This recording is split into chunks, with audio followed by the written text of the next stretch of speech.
Okay, being 6 o'clock on Monday, January the 7th, 2019, we'll call to order the Winooski City Council meeting. We'd ask that everybody please stand and join us for the Pledge of Allegiance, led by Deputy Mayor Nicole Mace.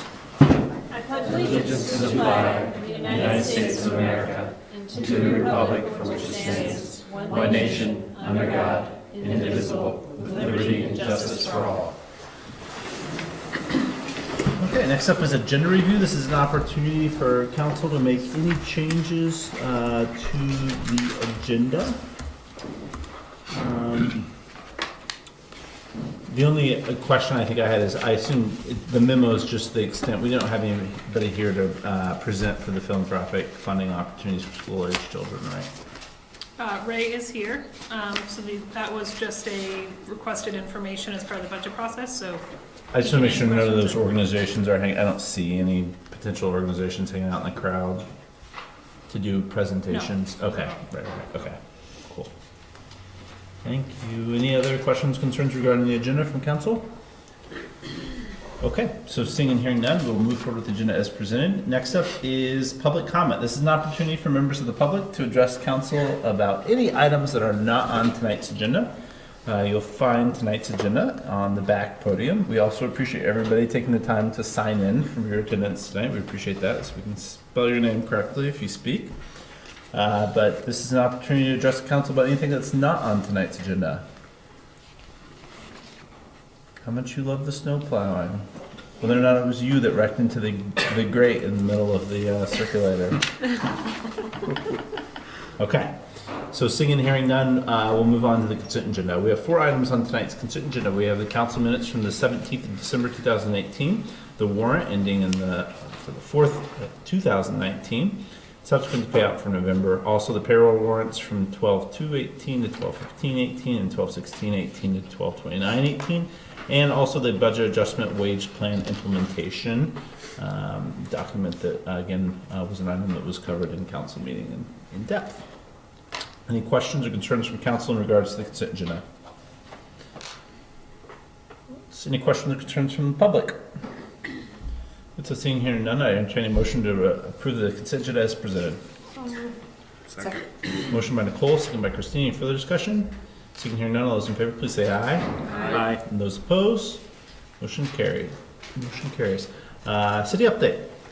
Great, thank you. So I have a number of updates. I do want to tell you that the handouts on your table there's 4 different sets of documents. One is a 15-year budget projection for the parking fund that we'll be talking about later. There are 2 sets of budget replacement pages for your budget books, and then the renderings for the Abenaki garage that we'll be going over later. So just to orient you to what's in front of you. We have actually quite a few big updates. We are hitting the ground in 2019 running. So we got our preliminary audit findings back. We have a clean audit. There are 2 recommendations, one of which we've already implemented a change to. We believe the auditors will be here next week on the 14th to present to you, as well as the treasurer to give his first quarterly report. So we can expect those 2 items next time. Congratulations. And thanks to Angela, who does a huge amount of work to, 1, keep us fiscally solvent, and 2, puts together and coordinates that audit. The Housing Commission is going to meet this Friday instead of their regular Thursday. Thank you, January 10th. Instead of their regular first Monday of the month, because the 4th Monday of the month is your final budget hearing, so we didn't want those 2 meetings to conflict, and we wanted to move the housing work along quickly. So this Thursday, the 10th. Additionally, the same night on Thursday, the Planning Commission will be meeting. On their agenda that night is a final review of the master plan document and a vote to forward it to you. So if they choose to do that, that will be a big accomplishment for that group who's done a ton of work on the master plan in the last couple of months. And just a reminder that master plan is on scheduled to be approved by the council in April, which is when our current master plan expires. We are working on standing up the East Allen Scoping Study Advisory Committee. This is we applied through the Chittenden County Regional Planning Commission for funding this year to do a comprehensive look at East Allen Street and look at traffic calming measures given the development that's happening on East Allen, how to slow down traffic and make things more pedestrian friendly. So we have the steering committee stood up for that project, including some of the property owners, CCRPC representatives and staff. We will also be having some public hearings in February and then after town meeting day to get public feedback on that. The project review committee, which is the internal permitting group that meets in the Gateway for the projects coming up in the Gateway District, is meeting at the end of the month to review a proposed development at 401 Main Street. That is the property right at the front of the school property. So it's been kind of a U-Haul storage facility for a couple of months. And there are redevelopment plans for that parcel, including commercial space and housing. The Headworks project is going before the DRB later this month for a conditional use approval, and that project is fully engineered at this point and on track to be bid out. We have a downtown association meeting on Wednesday. That's not downtown Winooski, that's the downtown property owners within the TIF district, to present to them a similar presentation that we're giving you tonight on the proposed Abenaki Way Garage and the global settlement in the TIF district. So more to come on that. Three more things, that's it. IXP, which is the consultant who is now in charge of, hired by the Chittenden County Public Safety Authority to build the implementation plan for regional dispatch, will be in the city tomorrow, meeting with myself and the chiefs about Winooski's dispatch service provision now and what we hope to get from a regional system in the future. They will also be presenting to all the Chittenden County public safety officials and dispatchers on January 22nd. So we're trying to keep them very much in the loop as that work moves forward. Angela and I are meeting with VEPSI on Friday in anticipation of the state auditor's audit of our TIF district, which is a regular occurrence as we're 3/4 of the way through our TIF district. So that will be kicking off with VEPSI in the next couple of weeks as well. And then finally, we had talked about this last time. Hal had brought this up during city updates, and I think we may have some more conversations about this in the next month. I also sent an email around about it. I am recommending that we hold the equity training until after town meeting day, given all the changes going on. I think it's really would be a great opportunity for a new council to sit and have that experience together. Certainly, one of the values sorry, Sue has brought to the table is inviting community partners, not just staff and the council. So you all will be included in that work, regardless of your elected status at that point. But right now, we are not. We are canceling the February 23rd date we were holding, and we'll be rescheduling that likely in late March, April-ish. And Hal and Nicole and I are scheduled and Julie are scheduled to meet with Sue on Thursday morning. So those are my updates. Thank you. Great. Next up is council reports. We started at the other end of the table last time, so we'll start down here. So since the last time we met, I made a public announcement that I will be running for mayor after Seth is leaving us. And so in accordance with our city charter, I will need to resign my seat after our January 14th meeting in order to be able to run. So that means that there is a 1-year term on council open to the public for running. You can get forms from Carol here from City Hall to collect signatures to run for that position. The signatures I do January 28th. Actually, February 1st. February 1st, okay. So there's about a month of time there for someone to step in for just a 1-year term. Thank you. Thank you. I have a meeting with Jesse and Seth tomorrow to discuss transition issues with all the batons being passed. I want to make sure that I'm prepared to do what needs to be done as of January 28th. Okay. Nothing's transpired since the last time. Same thing, I think, just trying to get prepped for where things are going. I think the other thing that will come out of that conversation discussion is we'll bring back maybe some potential recommendations just to keep your minds open to how to hand off some of those large issues, things like policy around housing. Make sure everybody's comfortable with the next steps on the master plan approval, and also just want to flag that it's highly likely that the next meeting, and we haven't all talked about this formally, but that I'll be bringing forward a proposal to do a temporary selection for council to consider appointing another counselor to serve for the month of February, so that there's a bit more of a bench, because you'd be at the point of potentially having one sickness away from decision-making paralysis, and in an effort to curb that, I think that is a very likely recommendation, although not finalized yet. I'll try to bring in some more information, and that'll be as a result in reaction to Christine's decision. That's all I got. Great. So similar to Christine, I've also announced that I'll be running for mayor, but as a reminder, in addition to that seat, there are both Nicole and I's seats that are up for election this year as well. So if there are any fantastic folks in the audience who are interested in pulling petitions and running, I'd strongly encourage you to do so.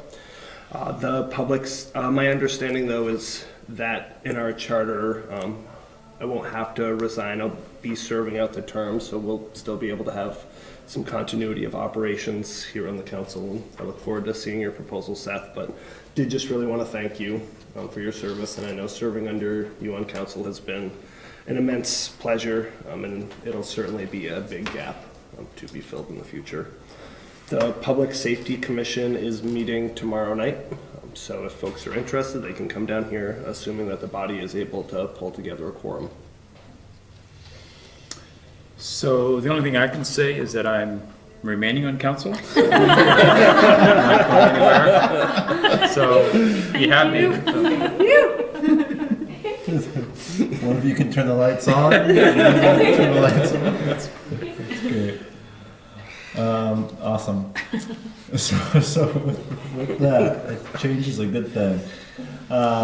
With that, regular items, we'll move forward with our regular agenda. Okay, first up tonight is discussion approval of the event permit for Waking Windows 2019.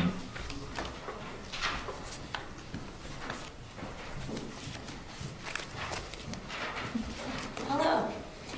I've had Allie Nagel join me to answer any questions, but we've been through this process quite a few times now. So we've received an event permit application for the annual Waking Windows event in May 2019. This is a 3-day arts and music festival that's been held for the last 8 years and draws thousands of visitors to downtown Winooski annually. The event will take place in many downtown business venues as well as on outdoor stages on Winooski Falls Way and in Rotary Park. And the event sponsor requests the closure of Winooski Falls Way for Friday through Sunday, May 3rd through 5th, use of Rotary Park, use of city property along Winooski Falls Way, use of the Terrace Park in front of BSAC, and use of Landry Park at the skate park. Staff discussed requirements and event needs with the event sponsors at our monthly event review meeting on December 19th. A list of conditions and requirements is included in your packet, and staff recommends approval of the permit. And please feel free to ask Allie any questions about how the event will go this year. Welcome. Thank you. Sure Science 2019. You know, first off, we don't ever do like a debriefing meeting, but just want to reiterate the appreciation over the last several years at the cooperation, and especially in light of last year's weather event, the great spirit and nature of the relationship between the event and the city. I think, I know the city's tried very hard to help it grow sustainably. I know you guys have been really responsible, amazing partners in ensuring that happened and pulled off an amazing event. So thanks for last year, and I think everybody's nothing but excited for this year. I also just want to note, I think we recapped this in the meeting afterwards, but last year was the first time I got not one single phone call or complaint or email. Yeah, that's crazy. After the That's amazing. I think that's a great reflection of the relationship you've established with the community, and also the way that you all have worked together to make sure that there's lots of information available for people and expectations set. So thank you for for that too. Thank you, it's a great relationship. Anything you want to share in terms of changes or updates? Not really. It's gonna be pretty much the same footprint as last year as of tonight. I don't know if anything may change, you never know as those things happen, but, we're pretty much just doing the same as last year. Nothing big and crazy, but just adding probably a couple of the businesses that have recently opened or trying to include them in some way. Nice. Do you want to announce Dr. Dog's the headliner or not? Oh, no news. Yes, I love it. I love it. People are gonna get upset if they hear that, Yeah. and then it's not gonna happen. Yeah. Way to set expectations. One of the operational changes that Ally suggested this year, that we're continuing on from last year, is because of the weather event last year, we had a morning of kickoff with all of our staff and all of her staff and volunteers, so people could put names to faces, and it worked out really well when we had to cancel the main stage the first night. So we're going to continue that every year now, so the people who are just here for the weekend, of course, we all know Ally, but a lot of the stage managers, knowing John and knowing Rick and myself and John Rauscher, will be, I think, a good improvement. And thank you for taking the time to do it on the first Oh yeah, day. no, I think it's great. It worked out really well. Awesome. Best scenario in a not great Good situation. So, questions, concerns from council?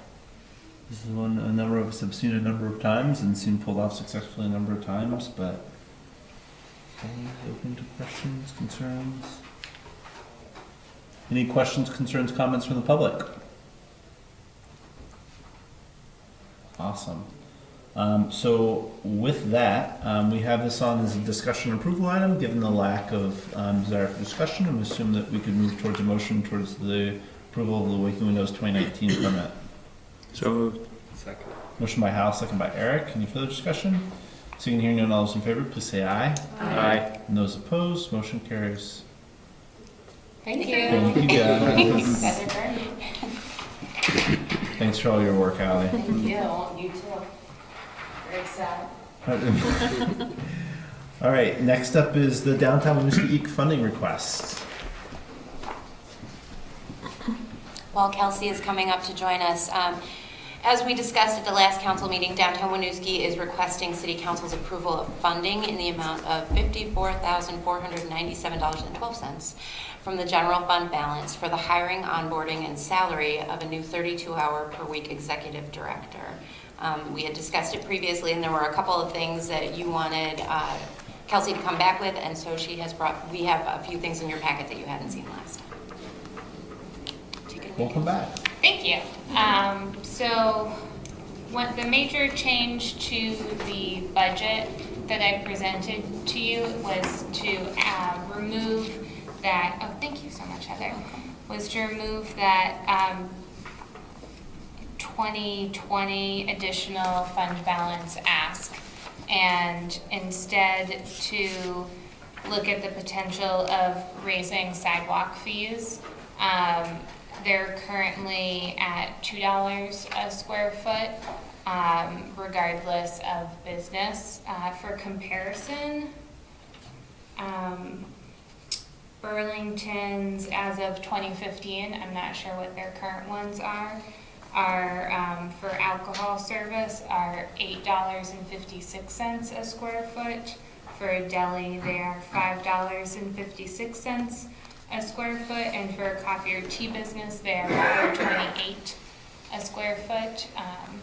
So I'm not sure that that price is the best answer, but I just wanted to show you what the number would be if there was a additional 500 square feet of sidewalk usage. So assuming that more businesses would have that sidewalk usage in 2020, and that there would be a raise in the sidewalk fee. And so that's where that number came from, and it's still not quite the 20,000 gap that we think that we're guessing that we'll have in 2020, but I just wanted to show you those numbers. Do we differentiate at all between those types of businesses? So alcohol, so it's a flat. No. I think it's a conversation. That's helpful, thank you. I just want to say too, I'm comfortable, I would be comfortable moving this forward without having to take up the specific action of that number. Right. To be really blunt, I think, quite frankly, that should be the next council's prerogative. I think that there's actually time potentially for them to consider making that decision, should they so choose, prior to the sidewalk season setting in. And I wouldn't feel comfortable recommending this without talking to businesses about and getting their feedback. I just wanted to give you what that number would be. No, we Because appreciate that. we have no feedback on that. Yeah. Some other things that were added to the MOU relate to the footprint of the downtown designation lines and expanding that to the corridors. Gateway district. Thank you. And so that is item A to H. Yes, on page 2.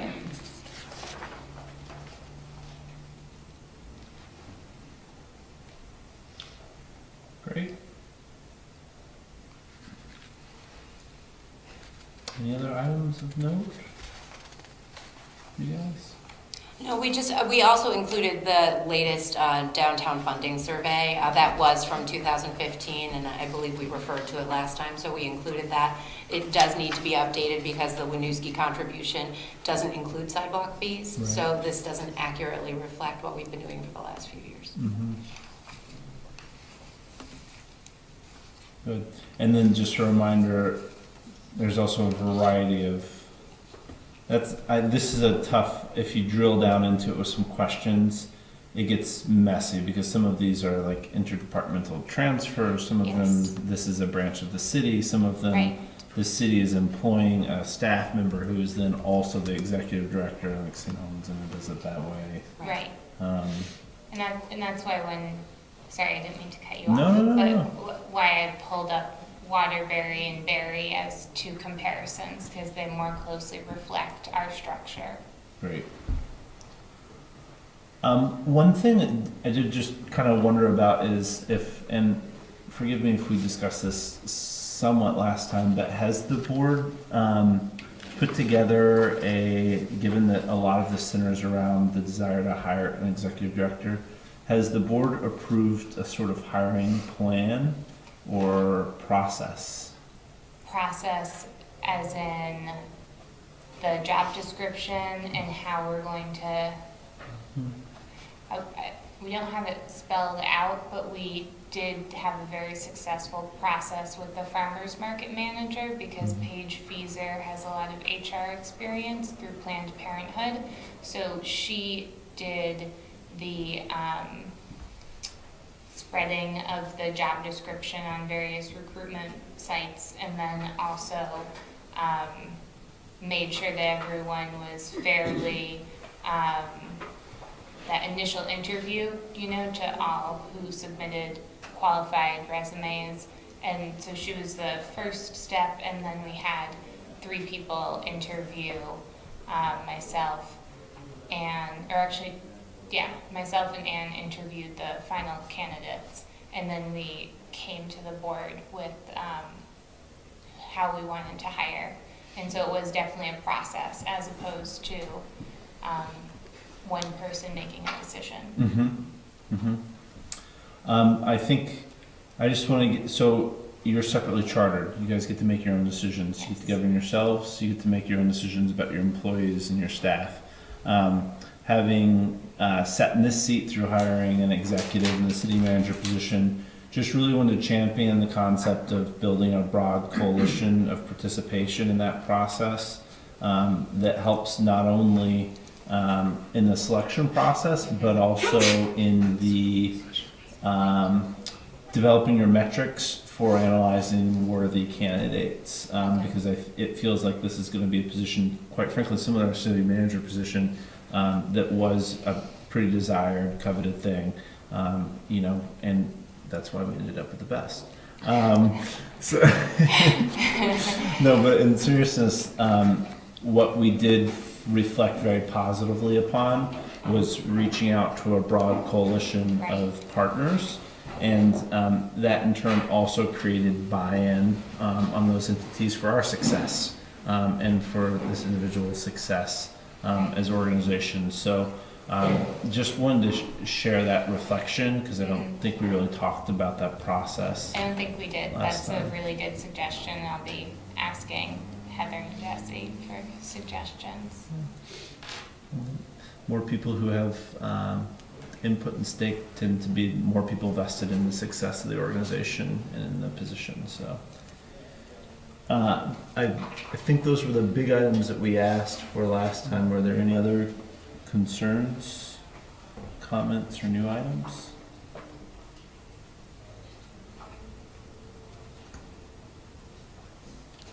Questions, concerns, comments from the public? Great.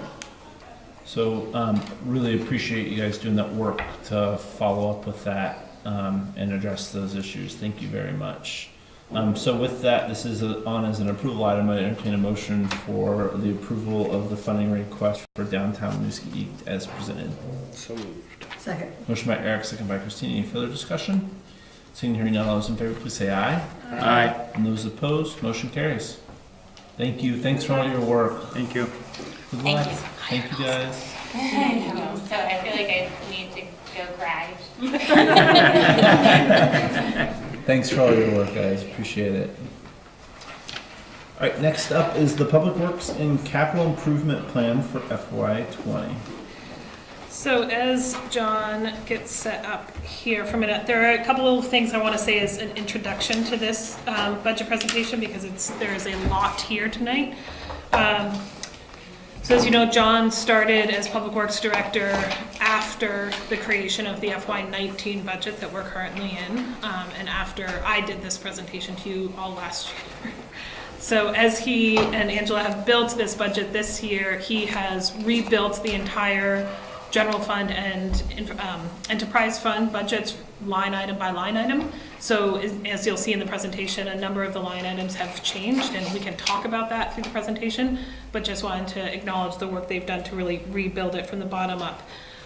He's also built a comprehensive capital improvement plan, which is, the city's always had a CIP, but this is a pretty advanced model that John has used in other communities.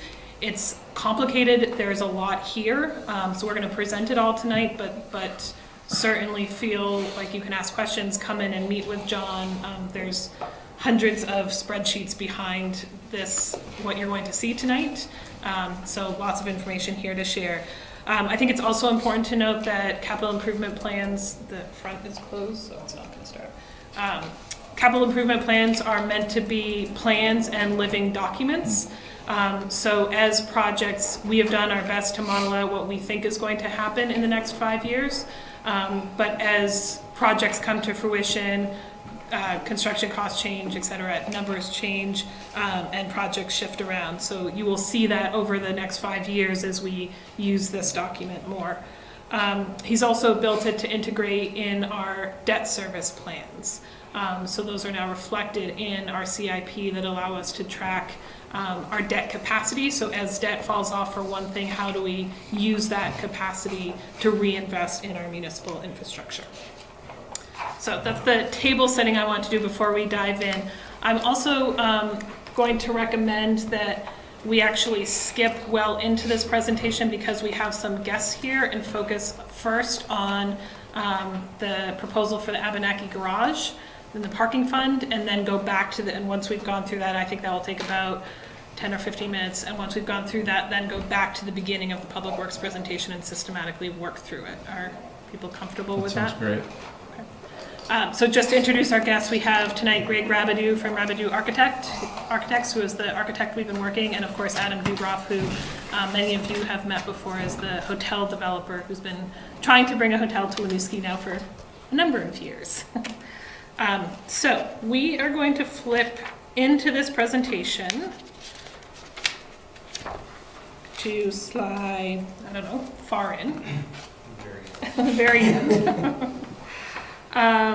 And I'm going to talk through these slides quickly, and then Greg and John and Adam can answer any other questions you have. So this is the site plan we are talking about, just as orientation. You see Abenaki Way there at the bottom of the screen. To the left of this site plan is CCV, and to the right is River House and River Run. Behind it, the green space is Cassavant. So what you see here as a plan is a 300 space municipal garage, and I think it's still a 104 room hotel. Is that true? So what this plan that's very much in development and may change before you decide to take a final vote on this. What this site plan achieves is a resolution of the lawsuits within the TIF district by building new parking infrastructure. It enables the full build out of the TIF district. One of the goals the city has had from the beginning is maintaining that public access to Cassavant. So you see that road there on the right side of the rendering. It meets CCV's parking needs in an adjacent parking structure.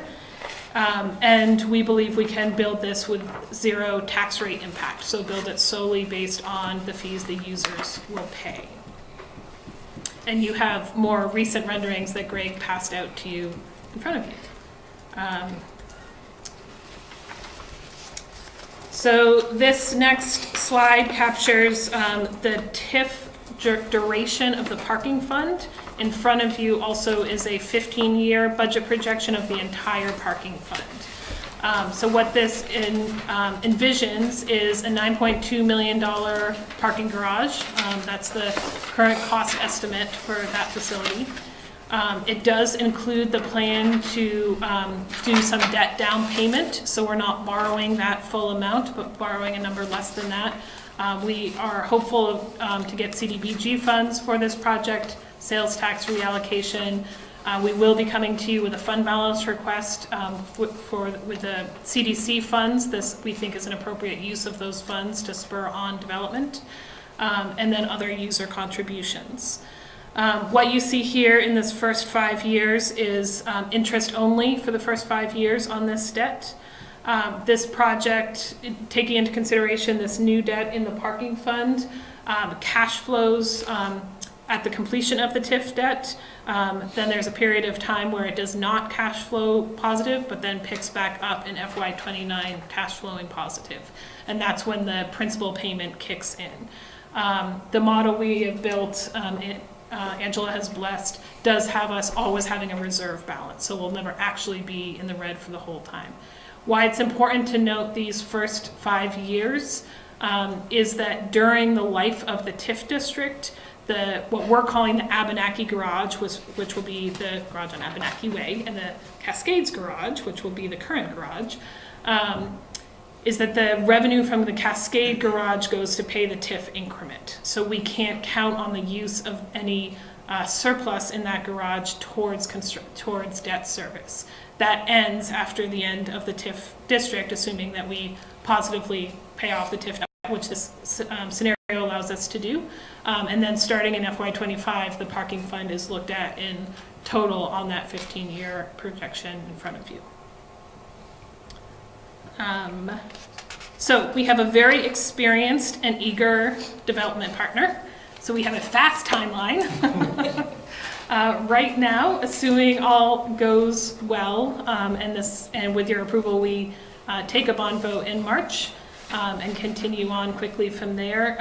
The architect and developer anticipate being under construction this fall, which is aggressive and fast, but we think it is possible. So at a high level, that's what we wanted to present tonight. Greg or Adam or John, if there are other things you want to add? Well, I would like to, again, I'm Greg Ravigo from Ravigo Architects, just explain these images that got dropped on you all else at the beginning of the meeting. Because, first of all, the screen, this is a sort of massing study to sort of figure out where we're going to do things and how they fit together. This is not a proposal for what it needs to look like. I think we all recognize that the hard work of making it beautiful is yet to be done, but at any rate, what we did was we modeled up the structures, the hotel and the garage to give you a sense of the size and shape and location of them and how they fit into the landscape. So these are actual Google Street images of Abenaki Way looking down towards the river house. And what you see here is the garage, which would have 4 stories above grade and 2 stories below grade when viewed from the street side. And then, I don't know if you do flip to the next one. These are better to help you understand the relationships here. So on the left of the screen, you can see CCV. The center of the screen is the garage. And this is just a precast concrete frame. We haven't shown any architecture happening yet. But, and then you can see the hotel. And then just beyond that, you can see Cascades. And a couple of things to note. The extension of Winooski Falls Way that kind of cuts down between the hotel and the Cascades. That would preserve access to the park for service vehicles, all sorts of things. The hotel itself may end up looking different than that. I will say that we've had a very productive relationship with Hilton, and we're anticipating a Hilton product called True, which is more youth-oriented, kind of it's an exciting new brand. And so, as the buildings develop, we'll start to see some of that personality come through. But you can see between the hotel and the garage, if we're talking about coming into the hotel on the uphill side, that would provide a secondary access for hotel guests to go directly into the garage after checking in. And then you can see there that there's a curb cut going directly into the garage for the general public. This is called a split level garage, which means that the adjacent bays of parking are staggered by 5-foot increments. So you're zigzagging up through the building by driving from level deck to level deck. And this works really well for the topography here. Abenaki Way is pretty steep, but it also means that the surfaces are flat. There's some margin of utility to this garage for other uses maybe someday. You never know, but yeah. So the big take-home message. Maybe we flip through the other images real quick. Just a slightly different view, showing you a little bit more CCV and how this relates to the street. The hotel's canted at that funny angle because there are a great many utilities running underground here that we have to work around, and also because the access to Casavan sort of requires that we sort of bend around the corner. So we kick the building off at an angle like that, and actually kind of like the spaces that it creates some triangular shaped spaces between the buildings instead of everything being square. It also gives the hotel, the folks on the south side of the hotel, better views towards the park and the falls. But it's largely done because of site constraints that you can't see, underground pipes and easements and things. So remember, we want this to be the most beautiful garage in Winooski. We're just now getting started, but as a sort of solution to the problem, this allows the Winooski Hotel Group to complete their dream of bringing a nice hotel to downtown, and the city to realize their dream of a garage. We looked at other ways of doing this, but this one's really good because it keeps the two structures separate, and I think will, in the end, prove to be the most cost-effective approach for both the city and for the hotel development. Any questions about either of those structures? I'd be happy to answer. This is the view from Winooski Falls Way and Abenaki Way, the intersection of those two streets. Obviously, we haven't gotten to the point where we put windows in the hotel yet. There will be. but to give you a sense of the size and shape of it and how it looks like from the street, you can see Abenaki or Winooski Falls Way sort of extending back towards the park. Those power those towers, electrical towers. So we have work to do, but very bullish on this solution, and very happy that the garage works so readily in this location. So I think usually if I'm designing something and I'm fighting it, I wonder if something's wrong. This is one where it really fits together well, and it seems like a natural fit. So we're happy to present it to you. And I look forward to continuing to talk to you as we make it better and better looking. One other aspect, if I can just add, can you go back? This is the one before that look like? No, back one more. Yeah. So it's one of the things that you'll see come before you in the next couple of weeks as well is the lot. So we will be subdividing 7D into two different parcels. So one owned by the city and one owned by the hotel, which when we had previously looked at this, the idea was the hotel was going to sit on top of the garage, which was challenging from this utility perspective, from the access to Cassavant, et cetera.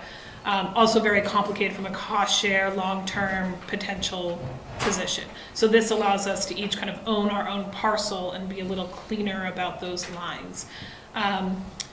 The caveat is that the back, kind of the upper left-hand corner of the garage is sitting on a parcel that's actually part of the CCV parcel right now. I've had very good meetings with the Director of Administration at CCV who is willing to do a lot line adjustment to square off that section. Of course, this solution is far preferable for them because their staff and students are parking immediately adjacent to their property rather than a block away. So they've been great partners in seeing this to fruition.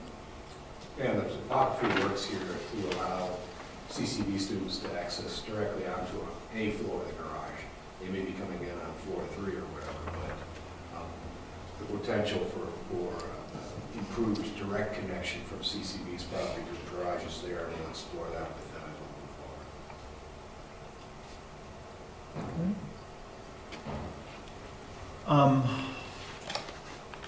move forward. And Adam, welcome. Good to see you. Could you talk a little bit about what's going on inside the hotel building too? We had 106 rooms. Any other planned uses for the space? Well, there won't be any outside restaurants or anything like that. True Hotel is kind of an interesting concept. So you come into a large public space where there's a sort of desk in the middle of everything. Mm-hmm. And there are places to play pool and foosball and places to sit, work on a computer. It's all about hanging out, if you will, you know. So the main volume of the lobby is taken up by this big multi-activity space, which will certainly be available, you know, available to other people in the neighborhood as far as coming in. You have a little convenience store. I think you can buy a beer or you know, and sit down and drink it. But this is not going to be. There won't be like a separate restaurant, sit-down restaurant or anything like that. True Hotel does have a fitness center, but it won't have a pool. And the rooms are simpler and cleaner and more modern. I think the True Hotel is as a budget item, as a price point for True Falls is a perfect fit for the museum. And could you, so you addressed, I think it sounds to me the most delineating reason is why it's a side-by-side in two separate buildings is because of the simplicity of the lot ownership. Is that generally correct? We met with the city manager and your legal counsel and a bunch of other folks, and we started teasing apart the kinds of agreements and things that would have to be in place for the hotel to sit over the city's garage. So certainly this plan, by bifurcating it into two lots, it sort of sidebars all of that. We don't necessarily have to have an easement for our plumbing to come down through your garage. But it was really also when we started finding out the legal encumbrances on the Winooski Falls Way portion and the extra parking adjacent to the Cascades, the whole lot got a lot shorter, and so we had to look at a garage that came farther on the ground. So it was a necessity, actual site conditions, but also the simplicity of the deal at the end that I think attracted everybody to this approach. And a wrapper was also considered at some juncture? Wrapper style, similar to what we have on the lot dimensions really didn't accommodate. I mean, I looked at every possible accommodation, but with them sort of intertwined like that, I was coming up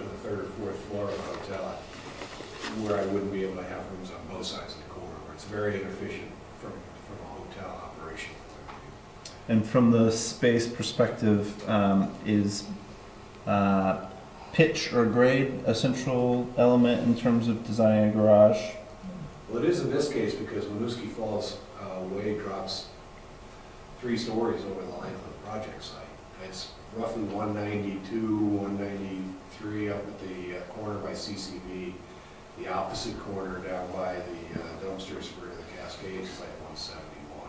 Mm-hmm. So that dramatic drop in grade along the street definitely constrains which solutions will work. Mm-hmm. The earlier garages had more than one entry point too. With this one, a controlled entry point, you can at least consider the use of gate control and all that. Having a single point of entrance makes parking for hire a little easier. You have more options. Mm-hmm. You want to give design feedback that was sort of very much a present stylistic comment, but also just synergistic comment in regards to its addition to the vibrancy of the downtown, is that a brick facade like that's pretty cold from the street, and that we've actually designed zoning throughout the rest of the city to not allow something like that to happen. And our more progressive, I'm not saying more progressive, but our newer zoning districts and updated zoning districts, and that I could see that being a design characteristic that could be challenged in the future from a public perception perspective, and also just from a future council perspective. Because that's something that, Adam, I think if you think back to some of those early meetings on design, the way it interacted with the street was a pretty key portion. We're in a totally different ballgame here, a totally different property, totally different area, and understood the foot traffic and visibility is a little different, but still something to consider. Was that at all a topic during the design phases? Trust me, what you see there for the hotel is really, we just sort of took our footprint and extruded it up through some More cars. about massing. Gotcha.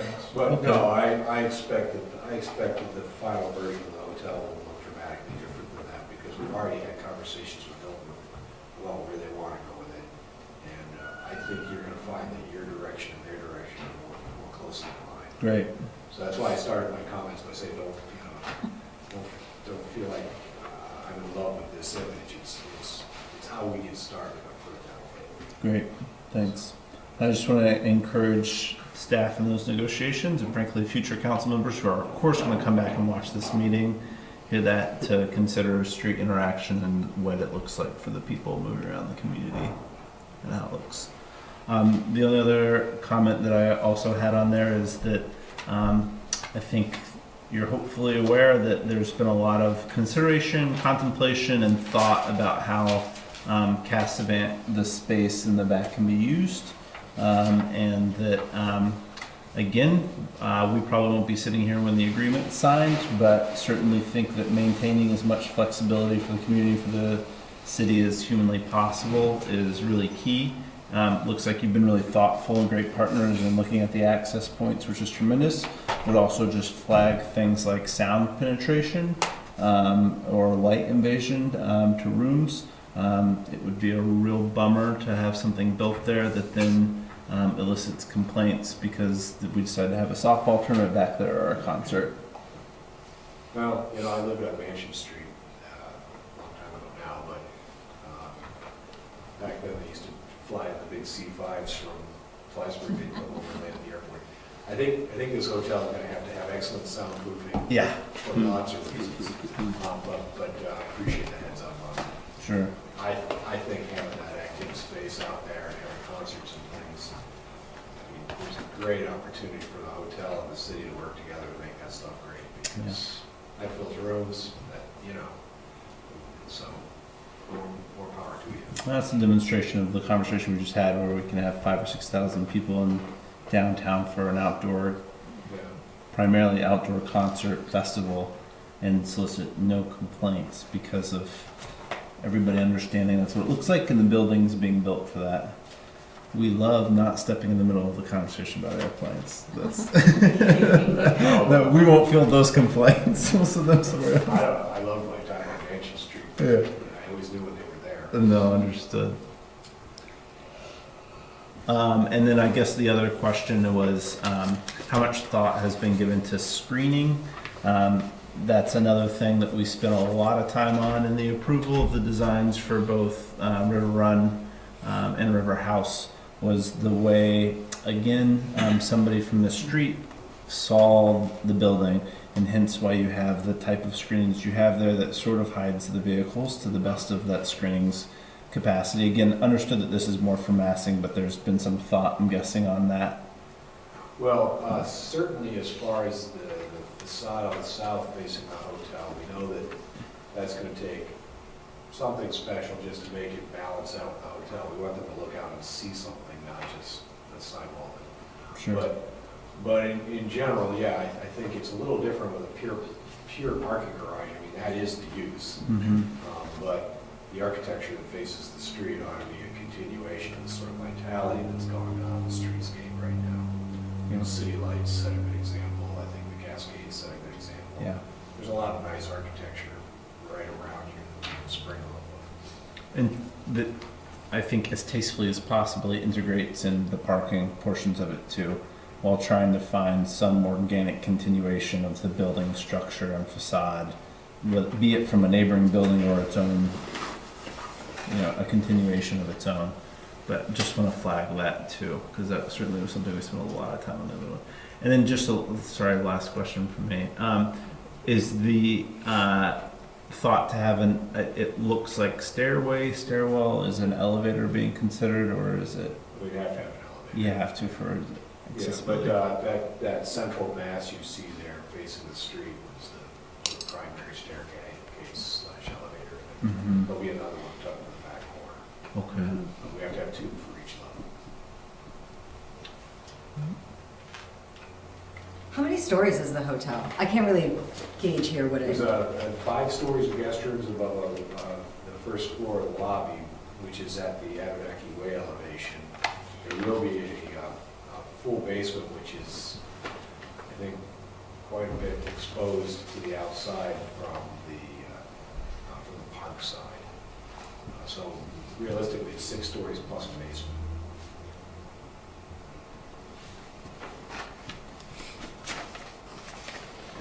And we did put it into the model as close to scale as we can, given what's available, so you can sort of see how that relates to Cascades and the CCD.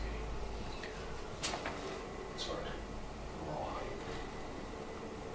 And so Jesse went through the timeline for the garage. What's the timeline for the hotel construction? We'd like They're to having both- it at the same we'd like- time? We'd like to start the garage foundations and then immediately move to the hotel foundations. The Mhm. hotel will probably take about 11 to 12 months to build. Mm-hmm. The garage will probably take more like 7 or 8 months. Mm-hmm.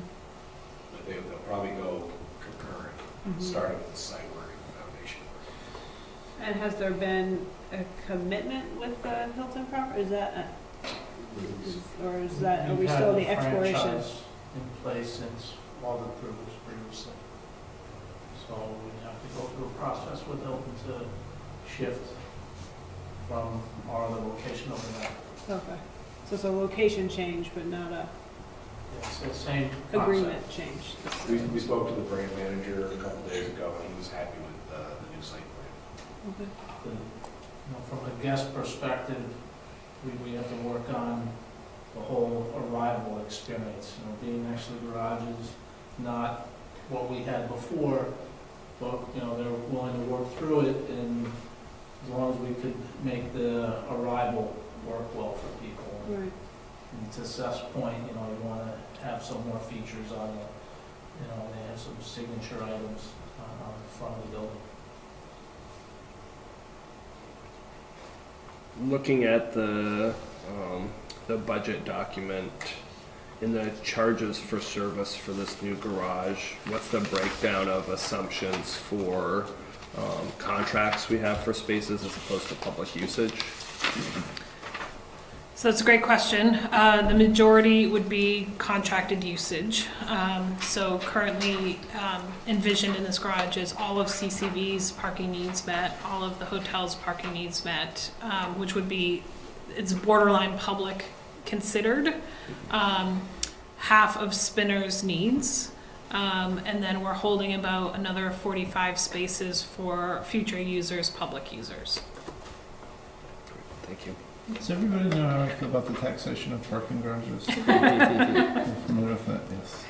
But You haven't taken care of that yet? I'm guessing that's been considered, and yeah, of course, you're smart. Okay.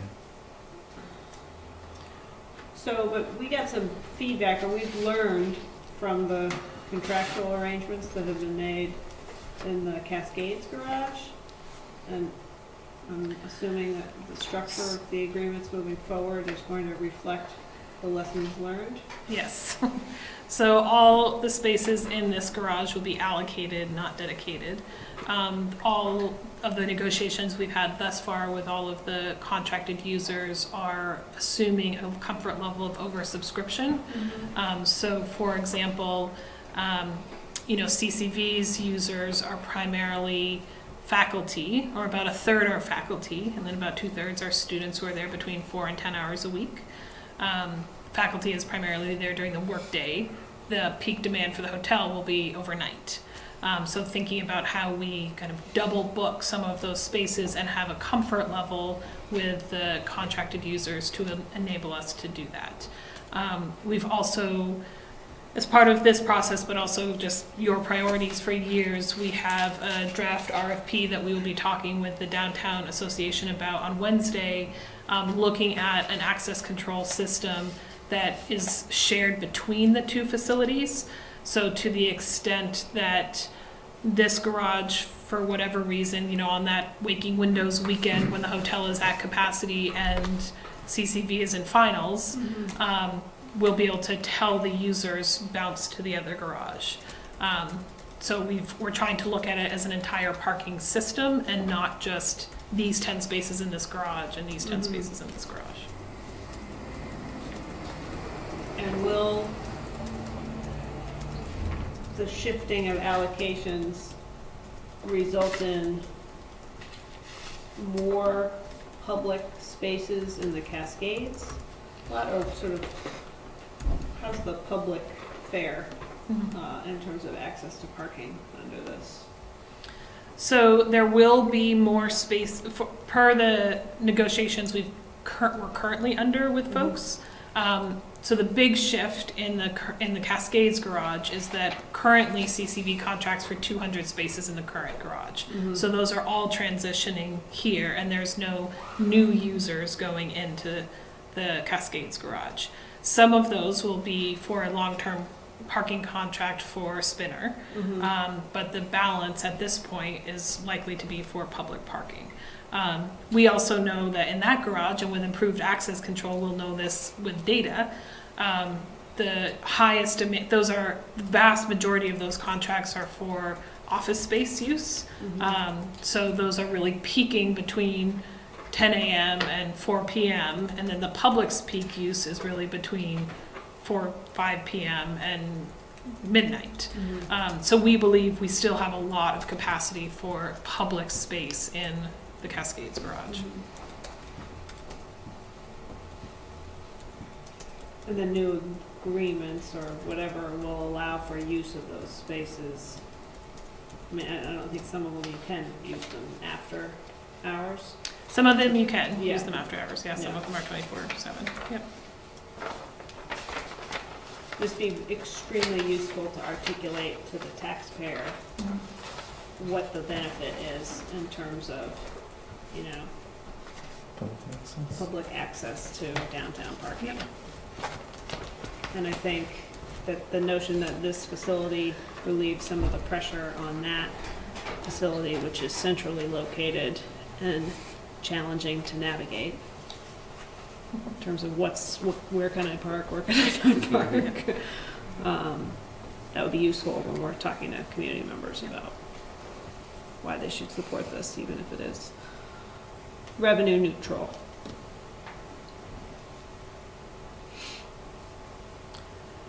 Other thoughts, concerns, questions? So Greg, Jesse? if I can interrupt, just before we get off this, I would like Eric Vorwall to just say a few sentences about the permitting process that happens next and your involvement in that.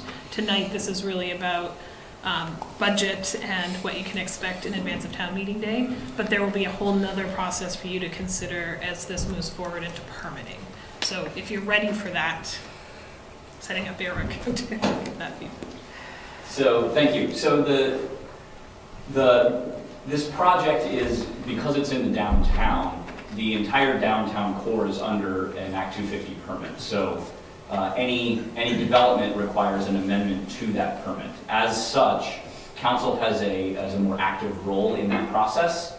The primary step being council has to approve the design of any project that goes forward. So you will see whatever you want this to look like. Basically, you have to approve that prior to the Act 250 amendment application being submitted. So it'll be an approval by council to design, and then also approval of council to sign on as a co-applicant to that Act 250 amendment.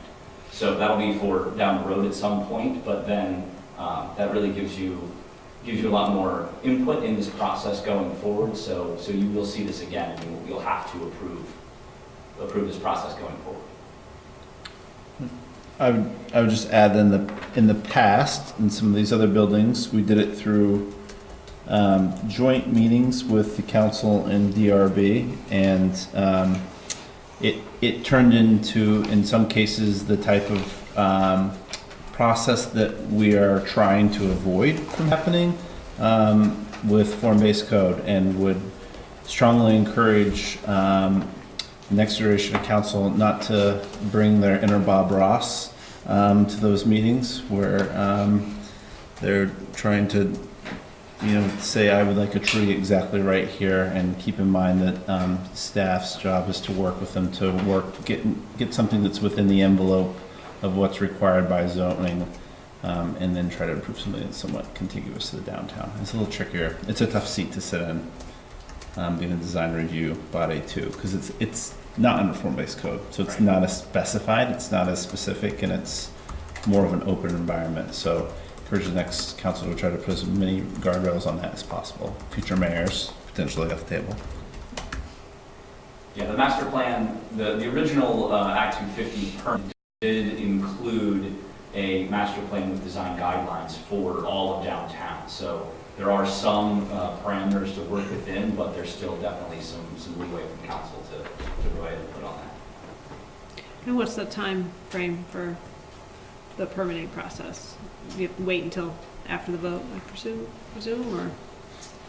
So for the local permitting process, or from the Act 250 perspective, are we waiting till after town meeting day to see whether the voters approve the bond? So I don't think that's a fair question for Eric. Okay, sorry. That's a question for me. Okay. Quite frankly, that is a strategy question, and I don't know yet what, how we will proceed. I think there is an argument to be made to wait and do that permitting after town meeting day, both from a new elected official and a public vote perspective. I think there's a strategy to do it in advance of town meeting day to get to the design the community wants to see before they're asked to vote on something. I think from the developer's perspective, as fast as possible is great, but also want to enter the community in a way that the community is wanting them to enter. So some flexibility on that side as well. But I think that really, quite frankly, is a strategy conversation we should probably have tomorrow.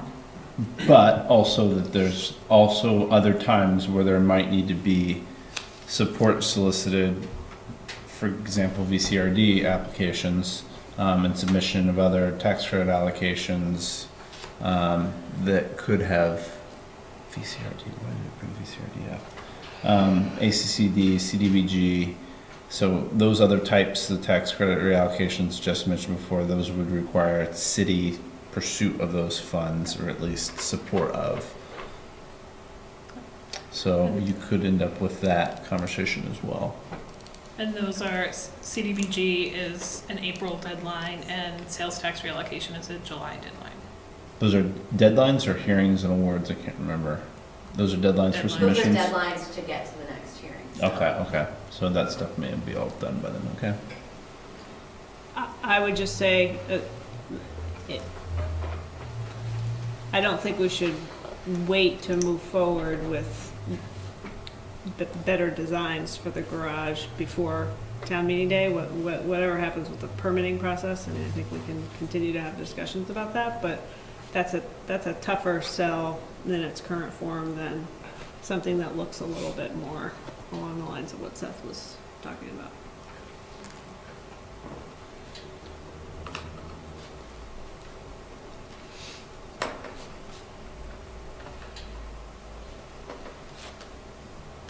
Should we start the full Public Works presentation? Just a pause I mean, I think we want to make it clear that we can release them probably, right? So any last questions, comments for Abdu or for Adam? I'm just curious, how did Marriott come to decide that the true hotel model was the most appropriate? It's a Hilton product. Hilton, sorry. It's a sort of complicated stew. I mean, most of the major branded hotels, I think to be successful for downtown Winooski, you want a branded hotel. They have generations of franchises, they have their basic economy model all the way up to their super luxury model.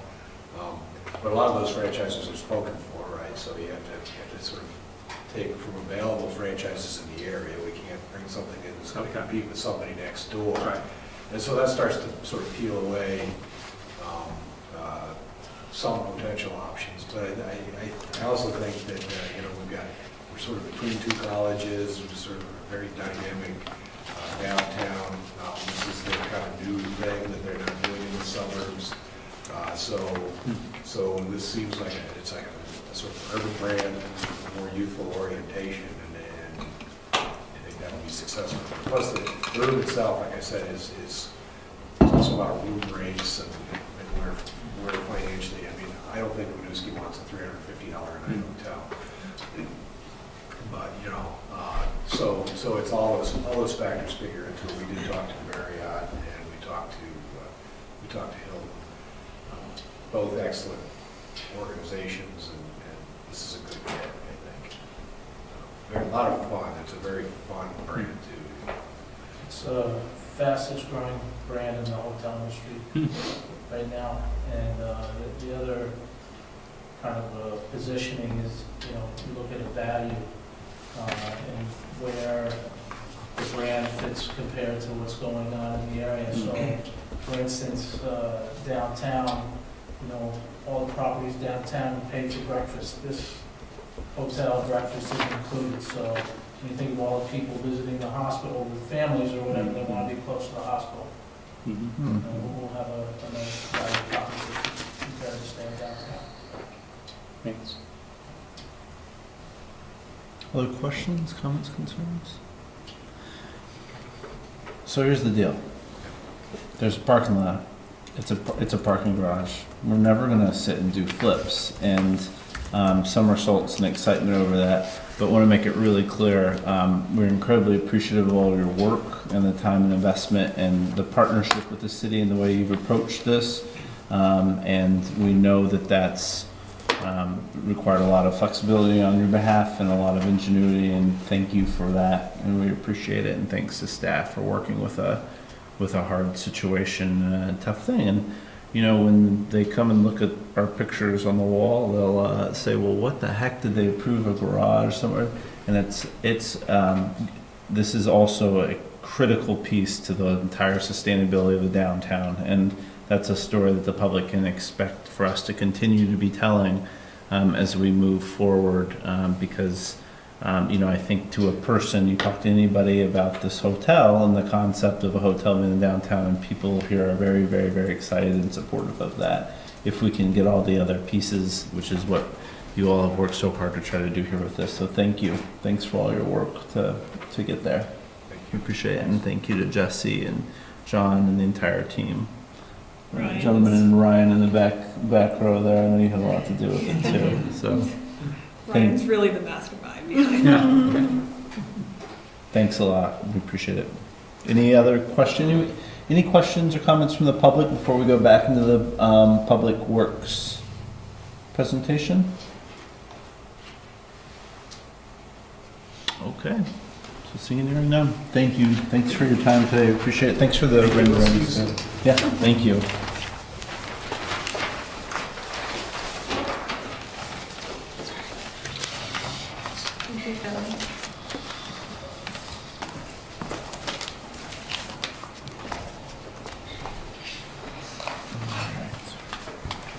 Okay, so I've saved my words for the 60 or so slides that I can take you through. So here's the general outline of what we're going to be looking at. So we started off with general fund, just kind of looking at an overview of then operations, and then getting into the full general fund capital improvement plan. So that's all the divisions, public safety, community service, not just public works. And then the second part would be the enterprise funds, where we get into water, sewer, and the remaining parking budget. So overview of public works. This is just our general staffing outline. So for FY20, we are fully staffed. We're not requesting any changes for FY20. So what we're showing here, I've kind of outlined the boxes in green. Those are typically enterprise funded staff spots. So on the left-hand side is our general funded staffs with a caveat. One of our EO1. Our EO1 is parking garage, so there's one enterprise fund in there. And then to take you through some of our, I was not here for FY18, but staff was kind of setting the groundwork for some of the capital projects that we're talking about now and starting to implement. But we started, staff started to put together the treatment plant projects, the headworks projects that we're currently out to bid on, setting up the Main Street projects, getting the preliminary engineering rolling. And we did have some, pretty robust infrastructure projects like Orchard Terrace, where that was a complete rebuild of the street. That was around 600 linear feet, new roadway, new storm sewer, new water infrastructure that Ryan was part of. So we want to keep going with those kind of reconstruction projects too in the future. We also installed the rapid flash beacons on Route 15, another project where we want to continue those kind of pedestrian safety type projects. And then FY19, accomplishments to date, we're starting to work on the transportation impact fee studies.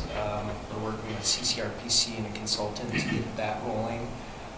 We've done some streamlining of our permitting process, so trying to simplify our permits to make it easier for the customer who wants to come in and do construction in the city.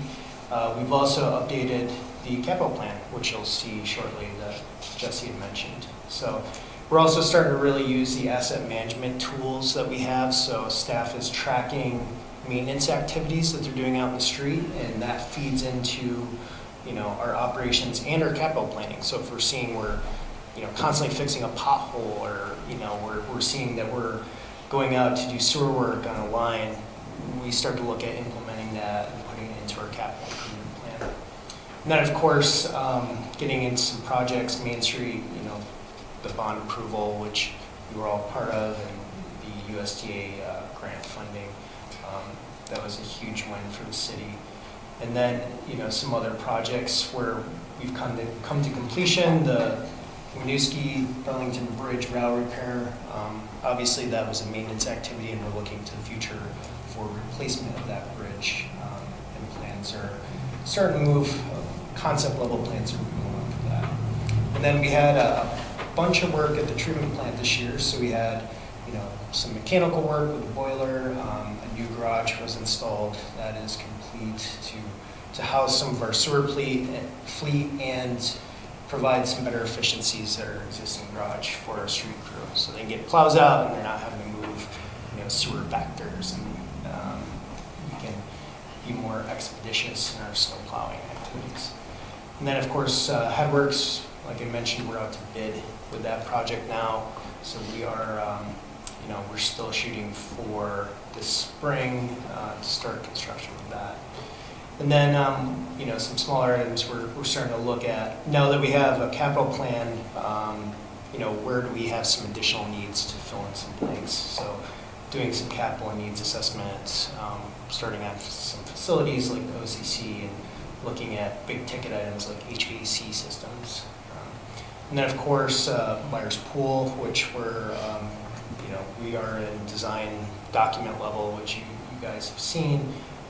We're on schedule for that project as well.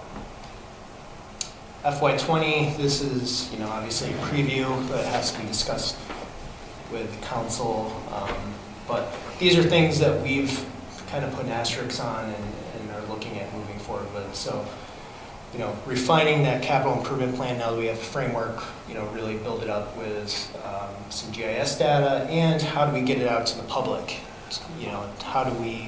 How do we distill it down and show them kind of what we're thinking and get some feedback from the public on capital improvement plans.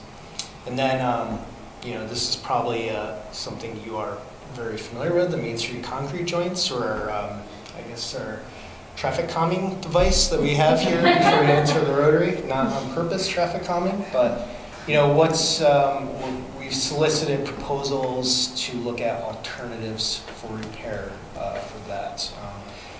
The reason we have to look really in depth into this project is because it impacts a lot of traffic. There's a major traffic control component, and we do not want it to fail. So if we stick with concrete, how do we replace those joints cost effectively? If we do an asphalt pavement, for example, how do we build that asphalt pavement so it doesn't push, so you have that rutting effect because of the large trucks. And then other projects we're looking at, fixing some downtown paver work, specifically on East Allen to start, where we have some accessibility issues. Putting together a sidewalk program that's going to be part of that capital planning. And East Allen Street, we're looking at a corridor study, which you'll be hearing more about. So how do we make it more pedestrian, bike friendly? How do we fit it within the gateway sort of framework? And then, general bike ped improvements. What are maybe some low impact bike ped improvements now that we're seeing? We've got the bike share. We've got potentially a bigger rollout of bike share. How do we serve the public better for those multi-use kind of transportation options? And then, sorry, this continues on for I think 3 pages. So maybe we can shrink this when we meet with you all. There we go. There we go. Yep. So again, kind of going through the categories: grounds and facilities. How do we repair that fountain that's in Rotary Park? We've got a couple ideas, but we need to vet it out. Continuing to move forward with city space needs, water distribution, kind of continue our maintenance program. Again, make our CIP more robust when it comes to water distribution. And then we do have quite a few action items on the wastewater, stormwater side. A lot of this is driven by regulations and permitting. So we have some phosphorus control regulations coming up on the stormwater side and the point source wastewater treatment plant side. So we are working on looking at ways to address those now, but those will be items that we'll have to execute in the next couple of years. And then specifically for wastewater, we are looking at some industrial wastewater ordinance updates. So we've got a couple industrial users. How do we make it fair for those folks? And then, as the gateway gets built out, if we do have a microbrew come in, how do we set up our ordinance to allow that? And then capital projects, we hit on a couple of these, but basically we're starting to get into construction with these projects in FY20, starting to break ground potentially. So that gets us into operations. So operations-wise, I'd say the two major changes that you see is we've added $30,000 for contract plumbing for facilities. We've been doing this previous years to support our staff. This allows our street crews to get out and focus on the roadways and make those safe first. And then on the facilities side, we are looking to add approximately $8,000. Typically, we budget about $2,000 for street trees. So we have some needs coming up in the coming years with Emerald Ash Borer, preparing for that potentially, and looking to become a certified Tree City USA that would allow us to be eligible with the increased budget.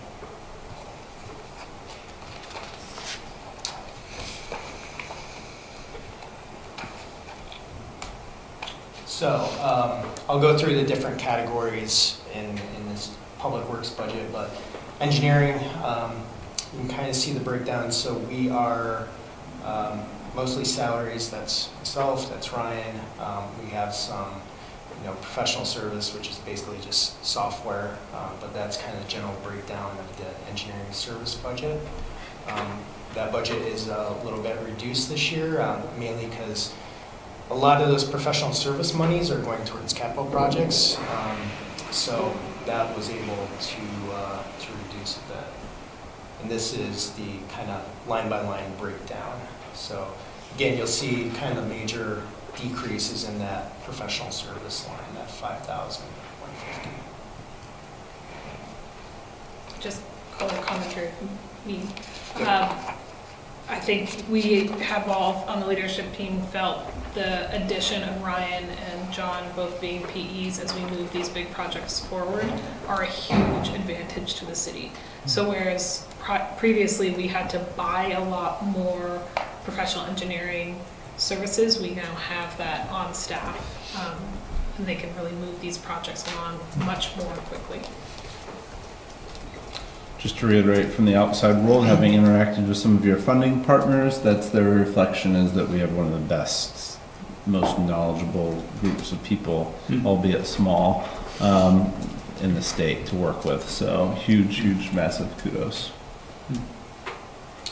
Yeah, so Public Works Streets, this is our larger budget piece of Public Works. So this covers basically all our street maintenance work. Everything from the ground below on the general fund side. So this budget is reduced by roughly $39,338 for FY20. That is mainly due to the removal of mowing contracts. So we weren't fully staffed last year. We had to contract out some of the mowing for facilities work, and that was in this budget line. And you can see here, the majority of this budget is salaries, benefits, and of course road salt, which is around 13%. So road salt, we use about 1,000 tons per season. It continually creeps up. It's like $78 a ton right now. So we're looking at ways, how do we use new technology to potentially reduce the amount of road salt using like brine anti-icing type systems. And this is the line-by-line breakdown. So you see there's the 30 grand there. Grounds and facilities, this is the other kind of big budget piece of Public Works operations. So we're down 13,000 on this budget. But we're also including the $8,000 additional for street trees in this line. This is basically for all our city-owned facilities. It does include some of our right-of-way sort of above-grade features like traffic signals and again those street tree pieces. And there's the line-by-line breakdown for these.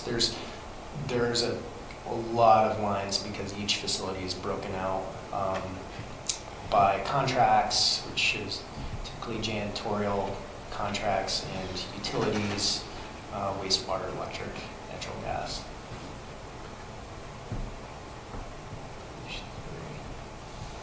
Again, we're down about 13,000 on this one. So I'll pause there, but that's the general operations budget for Public Works. Questions, concerns, especially if anything changes flagged? All right. I have one. For the alternatives for the that connecting section between Main Street and the circulator, is that really arbitrary right now? You have to go out and do that alternatives review, or do you have in your mind a timeline for when we might move towards replacement? So ideally, we would like to do, well, let's take a step back. There's probably two options we can look at. We can do sort of an interim option where we do sort of a temporary fix, and then we wait until Main Street construction and then do it all kind of during that Main Street construction time period. But ideally, we would have some sort of fix in FY20. And sorry to be old and drony on this, but you know, when we did the engineering to revamp the circulator and do the safety improvements, which included removal of the crosswalks, the decision was made not to touch that corner at that point in time because there was a plan as part of the development agreement conversation to reconfigure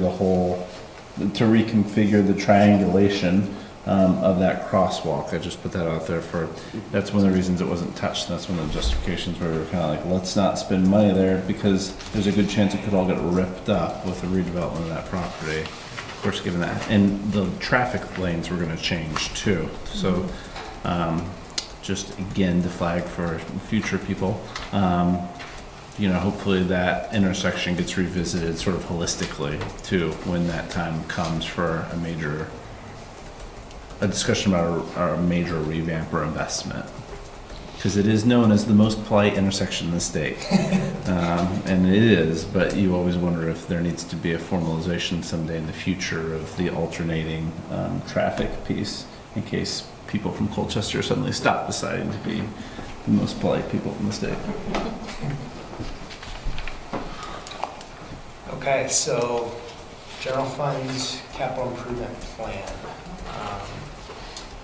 So just an overview again, what is capital improvement plan? So basically a 5-year tool.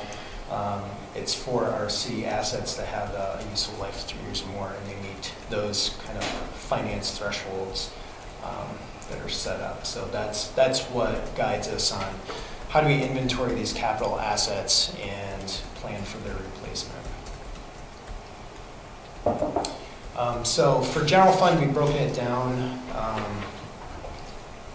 by finance category. So do we go out, do we get a bond? Does it have interest payments? So is it a debt service, or is it something that can be just a capital expense where we're using our own city funds? Typically this is an item like a truck or a less expensive, say a vehicle that we don't need to take out a 20 or 30 year bond on. And then for the general fund, we've broken it into different asset categories just to track it. So we have, transportation, fleet, facilities, parks, planning, and sort of the other miscellaneous category. Does debt service include leases too? Yes. Vehicle leases? The capital leases. Yeah. So behind this too, what we've done is, and so the hard part is we have to do a full inventory of all our assets, get kind of an idea of like what their condition rating is, and then put together a plan to replacement, and then sort of balance those costs out. So what we're trying to really do is distill that into something that the general public can see and understand. Besides giving them this humongous spreadsheet that shows every single thing we own, and then break out, different finance pieces of it. So this is the sort of general, very broad overview of the CIP. So I'll start at the bottom, but our revenue for the capital fund is a total of $501,340 for FY20. That's made up of the $431,005 that I actually had to confirm with Angela on this. So it was voter approved in 2007, and then it's a 5% increase every year.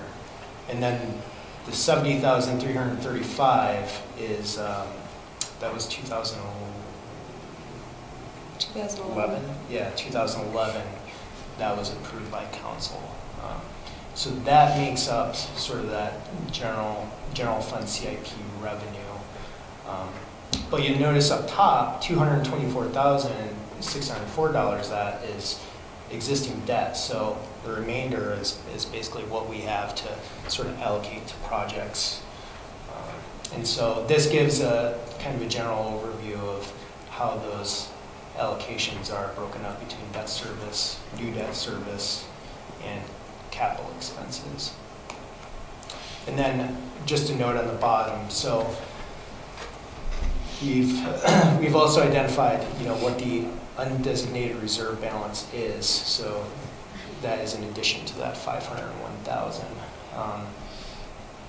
And then just the caveat is this doesn't include the pool and Main Street, because there's other revenue offsets for those that we'll get into as an update.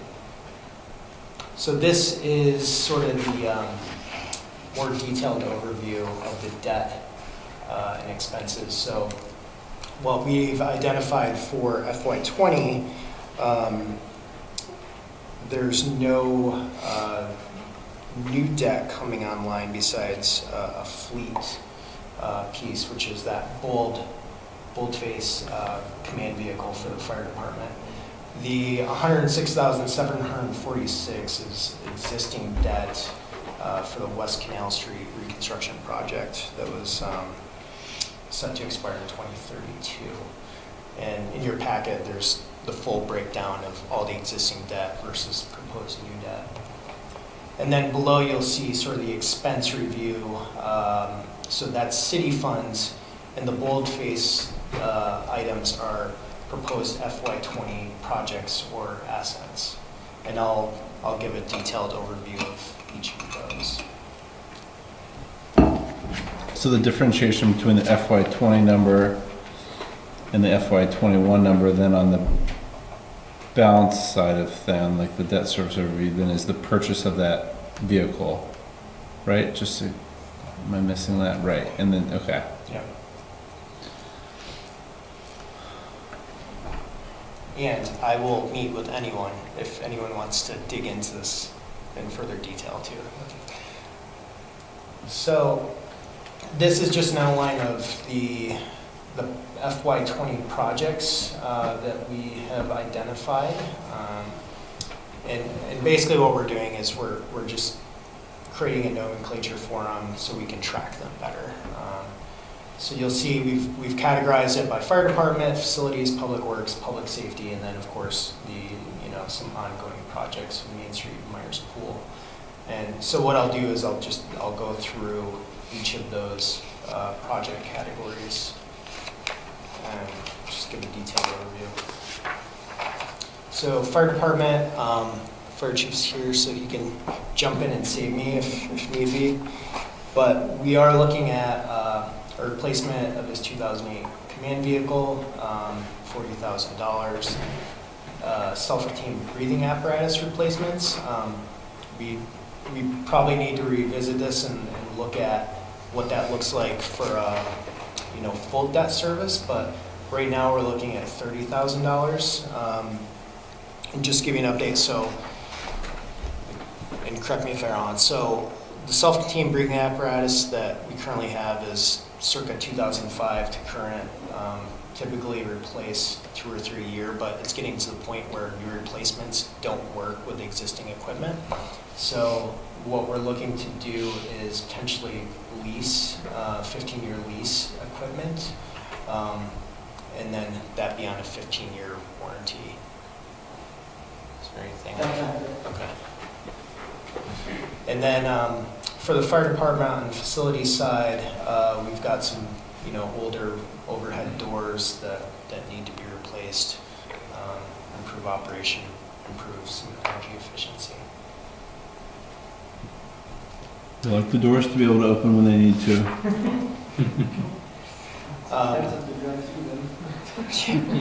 Yeah. I hope you're not speaking from experience. On the facility side, for FY20, as we did the facade repair on the senior center, we got an eye on the roof. Those asphalt shingles are starting to buckle pretty badly, so they are definitely in need of replacement. So we've gotten some quotes. That project would be about $30,000. Public Works, so, annual street resurfacing. We are targeting the east side of Main Street, some neighborhood streets. We have about, once we kind of tally everything up, we've got about $153,000 to do some mill and replacement work. So we've, targeted those streets based on their traffic counts and PCI index, pavement condition index. The streetscape paver, resetting those East Allen Street pavers that we discussed earlier. And then we do have a fleet replacement with a 2010 lawnmower. And then, of course, the Main Street joint repair work that we're looking at right now. Did not add a pick of zero turn, apparently. Take that note off. Before I get to Main Street, I guess I'll stop there if there's any questions on proposed FY20 projects. Okay, so we did include a whole packet again for Main Street and Myers Pool because we know we've been bombarding you guys with it, so we didn't want to give it to you again. But just to give you a status update, we did receive the final engineering service agreement from VHB. So that is going to be going to USDA.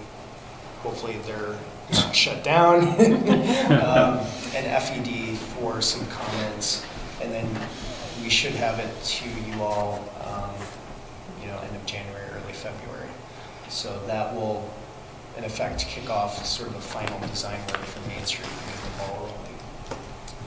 And then Myers Pool, we recently updated everyone, but we're still targeting, this spring for construction.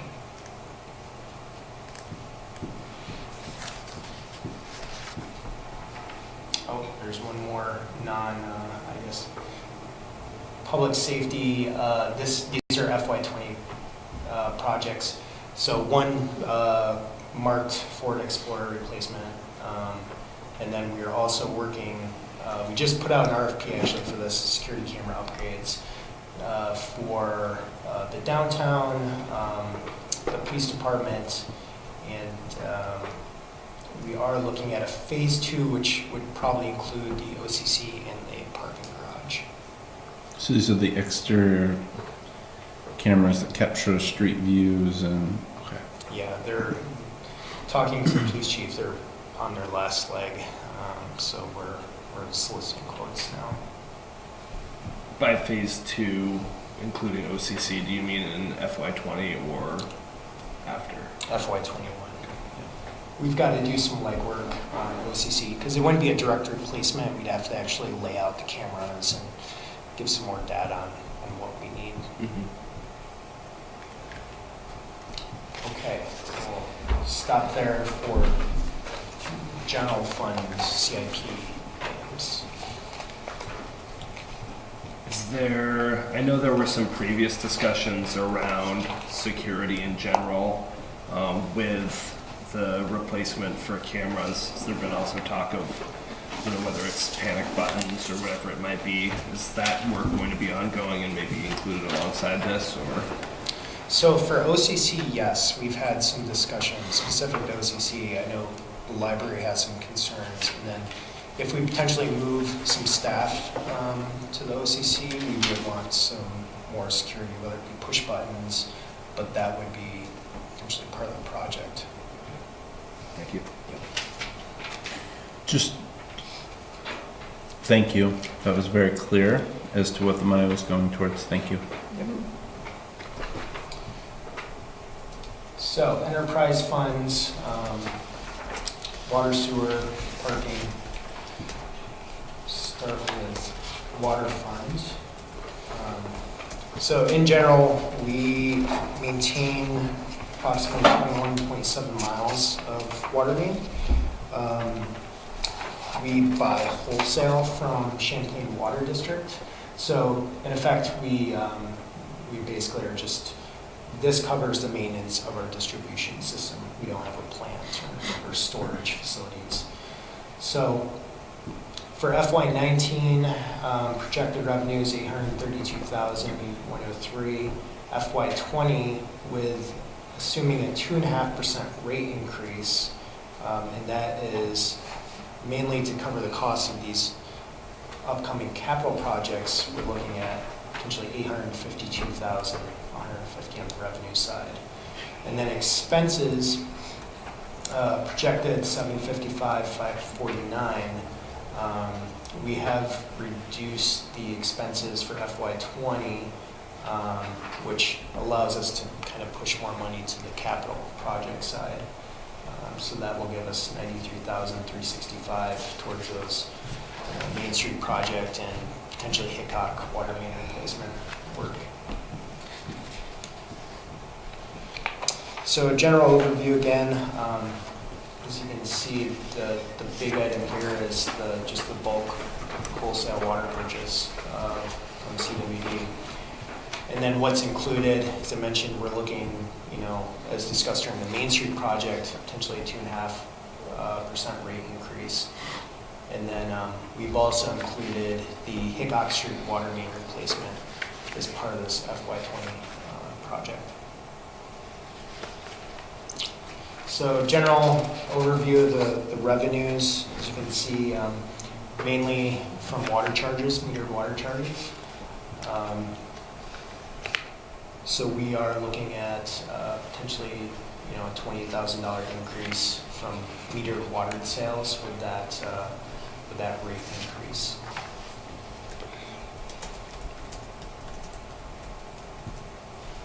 And then difficult to see, but these are the line-by-line items. The two highlights I'll say is that you'll see one big ticket item for professional services. Some of that money has been moved to capital because a lot of that professional services for capital projects, and then what Ryan and I can kind of cover in-house for some of these water projects as well. And then the other item is there's a minus $23,900 for the CWD water purchase. Mm-hmm. Their price hasn't gone down. It's just we've looked at historically what our usage and purchase has been, and based on their most current water rates, $376,100 appears to be adequate for our usage.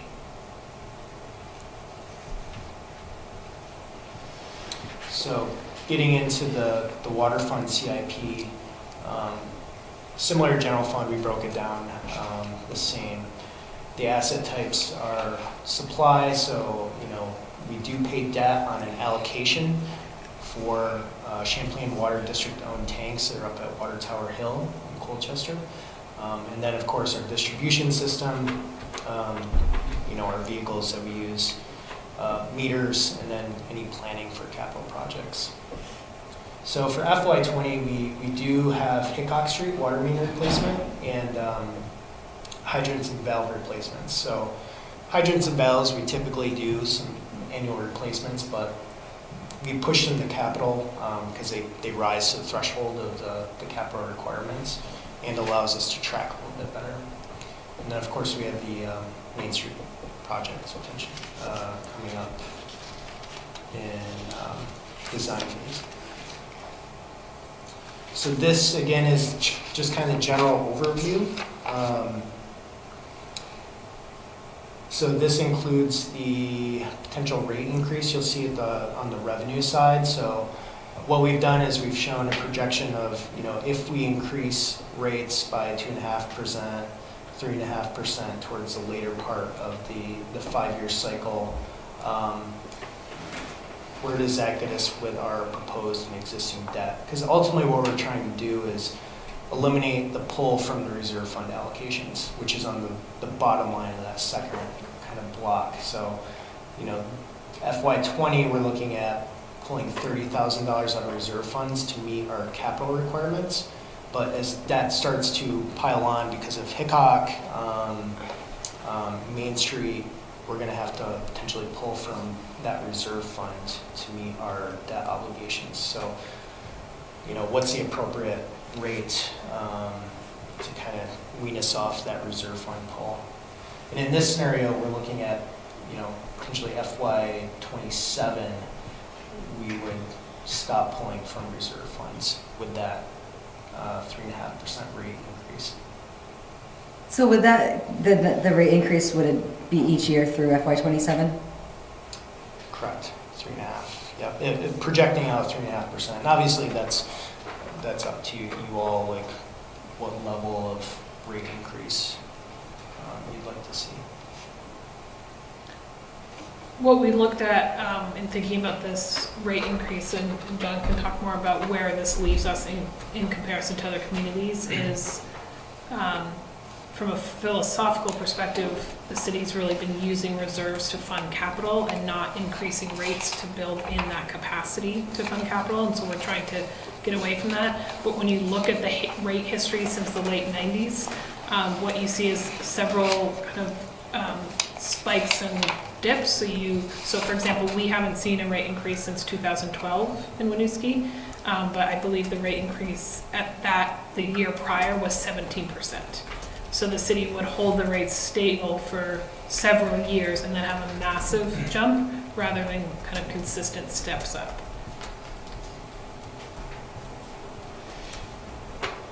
Has anyone been here long enough to know how that went over? Like, I'd be curious. My personal preference would be to, actually I'm not sure. I'd be curious what the response would be to having an annual increase versus re-leveling, when it's been several years, like what the public perception is of that. I wasn't around when that occurred and can't speak to the tenor around it. There was some residual frustration afterwards that claimed that, well, there was a calculation that went around from a particular individual that ran for a Senate seat in town who had decided we were the most expensive based off of the way that she had derived a calculation that wasn't accurate. So there's some public misinformation that took place and it became a hot button issue. I think generally a gradual increase is easier for people to handle versus big spikes. I mean, that's certainly been a philosophy we've tried to apply when possible, especially on the business side. That's a huge deal to suddenly have a 17% jump without any warning, or a 12% jump. That's a pretty big jolt from those big users. From a household perspective, you're literally talking about, $3 to $4 per billing cycle. So that's a little different, but. And so this ends in 27 based on the current capital needs. Correct, yep. And we've tried to project out our capital needs. So for example, like water mains, the majority of our water mains are pre-1920, unlike cast iron, they all need to be replaced. I mean, you could throw a rock and any one of them could use replacement. But how do you balance that with sort of road reconstruction and replacement and doing it at the right time So we have kind of a schedule, we have a rough schedule of water main replacements to get us in a more sustainable place. So we did factor kind of that into the FY27 outlook. Does this factor any growth in the usage? No, so that's one thing, it is pretty conservative in that we don't factor in growth.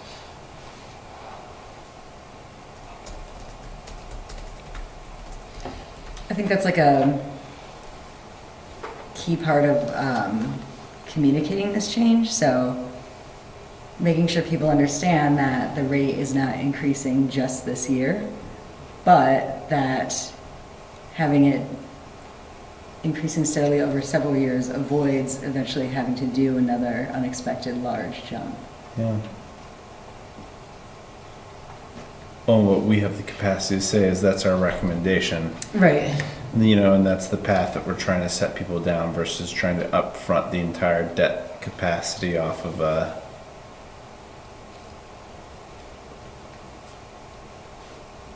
20.5% increase.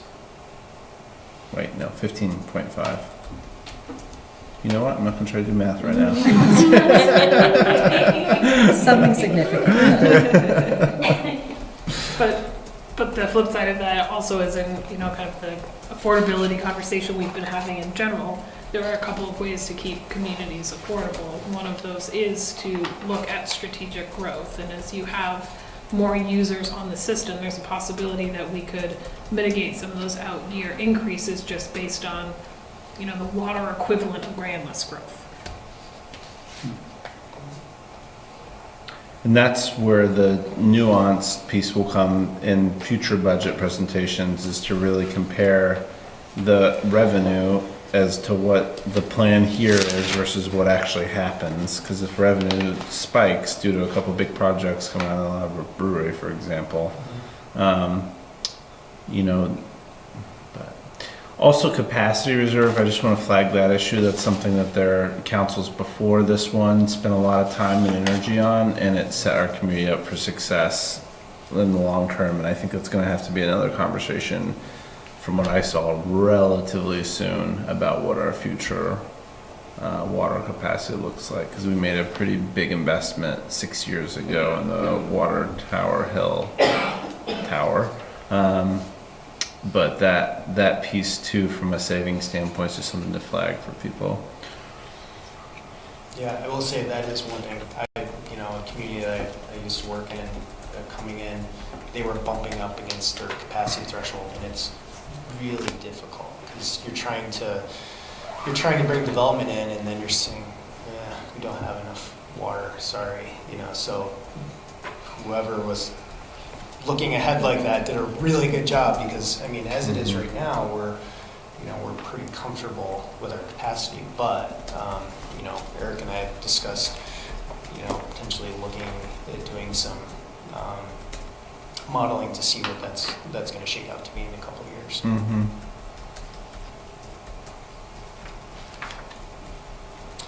So looking at the debt side of things, so currently in FY20 we do have $62,048 in existing debt. That is the water tower allocations, and then a reconstruction project on West Canal that expires in 2032. Proposed debt.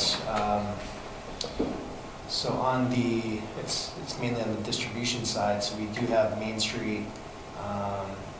That of course there is a substantial USDA grant of $988,000 that's going to help buy that down a bit. That debt wouldn't incur until 2023 through the USDA funding, but we are looking at Hickok Street as well. So we just received preliminary engineering. That price, the cost of that project has gone up. We've seen some scope increase, adding on West Street and extending up to Pine Street. So that is at $1.45 million for the water main replacement work. That does cover the entire project, engineering, soft costs. That's all in $1.45 million. We are looking at using drinking water, state revolving loan money for that. Those debt payments typically start a year after project construction, so potentially 2021 we'd see our first payment. That is looking to be around $97,463 for an annual debt payment. That's assuming a 20-year bond for drinking water. Conservatively, we are not showing any principal forgiveness, but more than likely we should see, or we hope to see some principal forgiveness, basically some grant funding on that. And then we do have some fleet replacements coming up, but nothing for FY20. And I guess I will flag too, on Main Street, you'll see some massive numbers for FY21 and FY22. That's just to show the cash flow in and out. So that's when construction would potentially occur. So those would be the construction costs, and then we would be getting reimbursements through USDA. So that would be fully reimbursed. And then the actual debt would start in FY23. So on the bottom, we show kind of that, that's the reimbursement money coming back to us from USDA.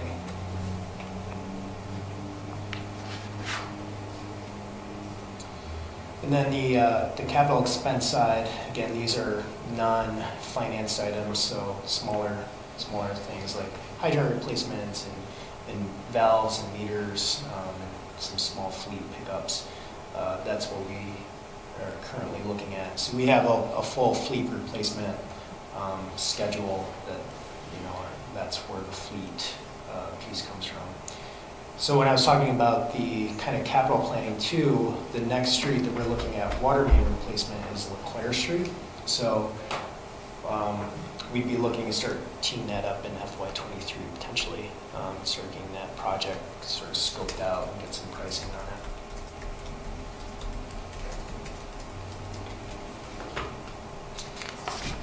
And then here's just a more detailed kind of description of those two capital projects. Again, it's hard to see, but the hatched area is the limits of the Hickok Street project. So we go from Pine, West Lane, tying into Mel's Bay, OCC's at the very end there. But that's all extremely old, pre-1929, 6-inch cast iron main. I've updated the description because apparently there's a couple more breaks that I wasn't even aware of, but there's been 5 breaks in the last 6 years. So definitely, it's a candidate that really needs to be replaced. So we are proposing to replace it with 8-inch ductile iron or potentially PVC, which would provide some a lower cost for us. But that would also give us the needed fire flow or fire dimension size, fire protection size. So the idea with this project too, to kind of talk about the general fund piece, so we would look to do the full water main replacement this summer, and then in FY21 do the street replacement. So that would allow sort of the trench to settle, let the plows run over it, compact it, make sure that the sub base is ready for new paving. And That'd be a fun again, transition time for people living there. yeah, right. But worth it. I mean, given the amount of construction that's taken place there during very cold seasons in the recent past. Mm-hmm. And then again, this is, we typically do this annually, but now it's just kicked over to the capital project side, just starting to replace some of the old hydrants and valves throughout the system. I'll stop there on the waterfront side. Any questions? Let's keep the good times rolling. Yeah, all right. Sewer funds. So the sewer funds, obviously a little bit bigger. We have a wastewater treatment plant. We have the distribution system that goes with it, and this also includes stormwater distribution within the sewer fund. So you can see, again, our projected revenues and estimated revenues for FY20. This assumes a 3% rate increase, a little bit higher than Waterside because the Main Street project sewer cost is a bit more than the water piece. And then on the expense side, we have been able to kind of reduce down some of the budget expenses, just kind of going line by line, looking at historic costs, looking at kind of 3-year averages, and a lot of the some of the capital project work has also been moved out of operations into capital projects. So what we're showing for FY20 is potentially 143,000 moving to capital projects, again, to help try to pay for those upcoming capital needs.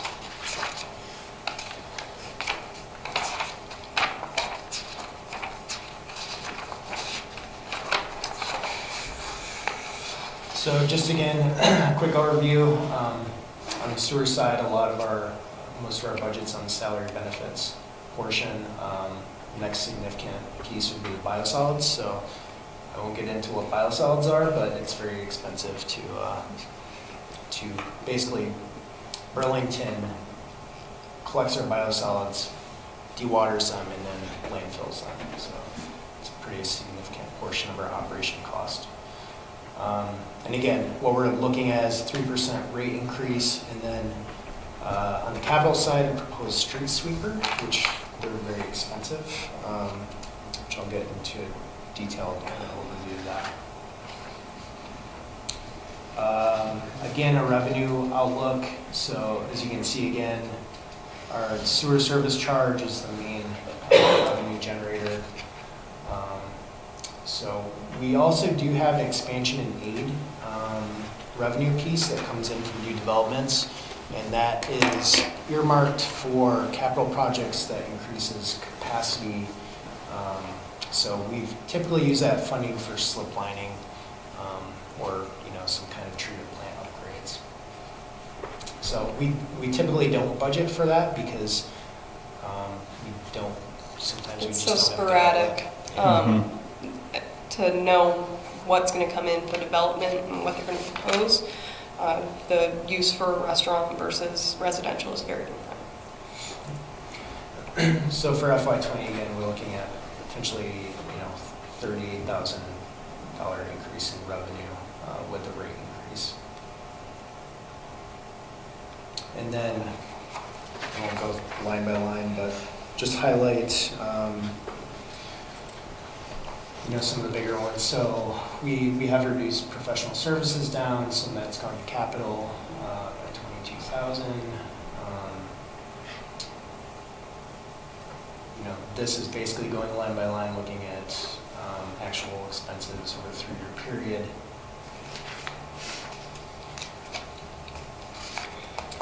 And then it's about 17,000 increase. So the sewer side is roughly 69%. This is the sanitary sewer side, 69% of the total sewer fund budget. And getting into stormwater, minus 21,000, which is the other 31% of the sewer fund budget.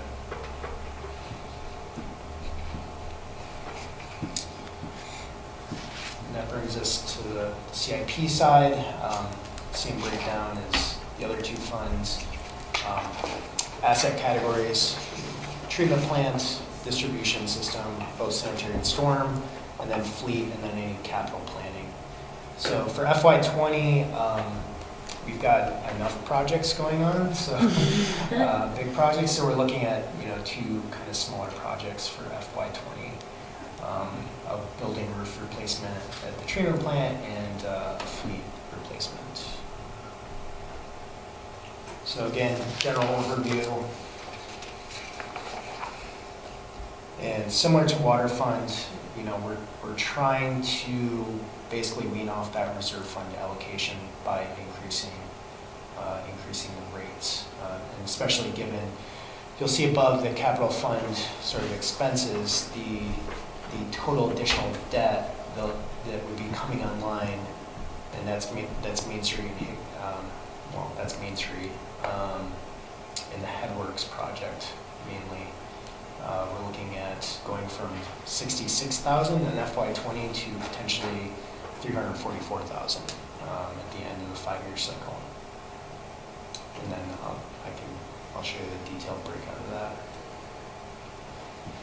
But this would require, to maintain our operating reserve, a higher tax or a higher utility rate increase, just so we don't get in trouble with reducing our reserves too low, and we still have enough money for cash on hand or any emergencies that may come up. And again, this, similar to water, we're looking at potentially catching up in FY27 when we're not pulling from reserve fund.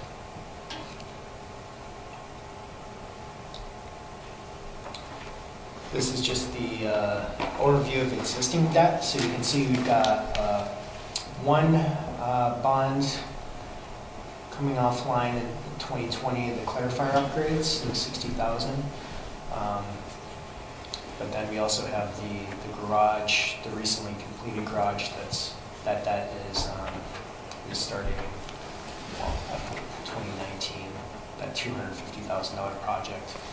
And then on the distribution side, Canal Street sewer replacement, that's 2032, we're still paying that debt. And then we do have a fleet lease that's coming off the books in 2020. But then on the proposed debt side, we'll have the Headworks upgrade. That's expected to come FY21, start paying on that debt. That's the $1.2 million project with anticipated $310,000 principal loan forgiveness.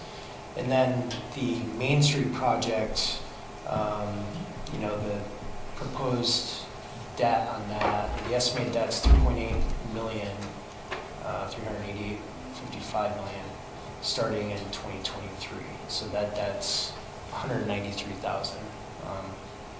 Again, starting in FY23. But for FY20, we are looking at replacing our current sweeper,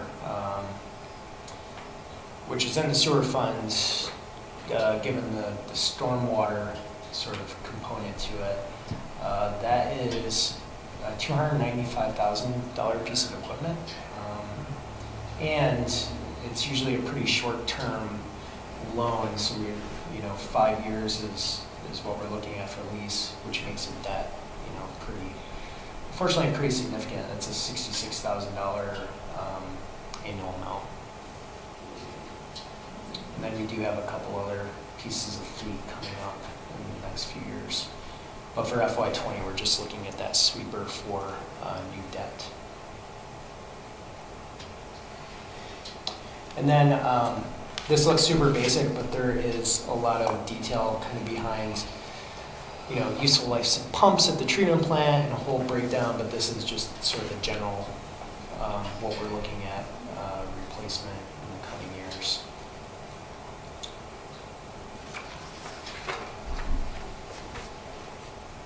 So just some details on the two proposed capital projects. This one is pretty simple. It's just a roof replacement project at the plant. You can kind of see the outline of the roof, just north of the clarifiers. And then, just some info on the street sweeper. So our current street sweeper is a 2005. It's actually currently down due to fire damage. Only the second time it caught on fire. Only second time it caught on fire. But it was, even part of that, it was scheduled for replacement. Sorry, it was scheduled to be replaced? Yeah, so it didn't. We've been allocating fund, no. No, We unfortunately. just knew it needed to be replaced, Yeah. but we haven't been planning for that. Yeah. It was one of those where we didn't have any numbers leading up to it, we just had an expense. The cliff. Yeah, yeah, street sweepers are tough. Amazing.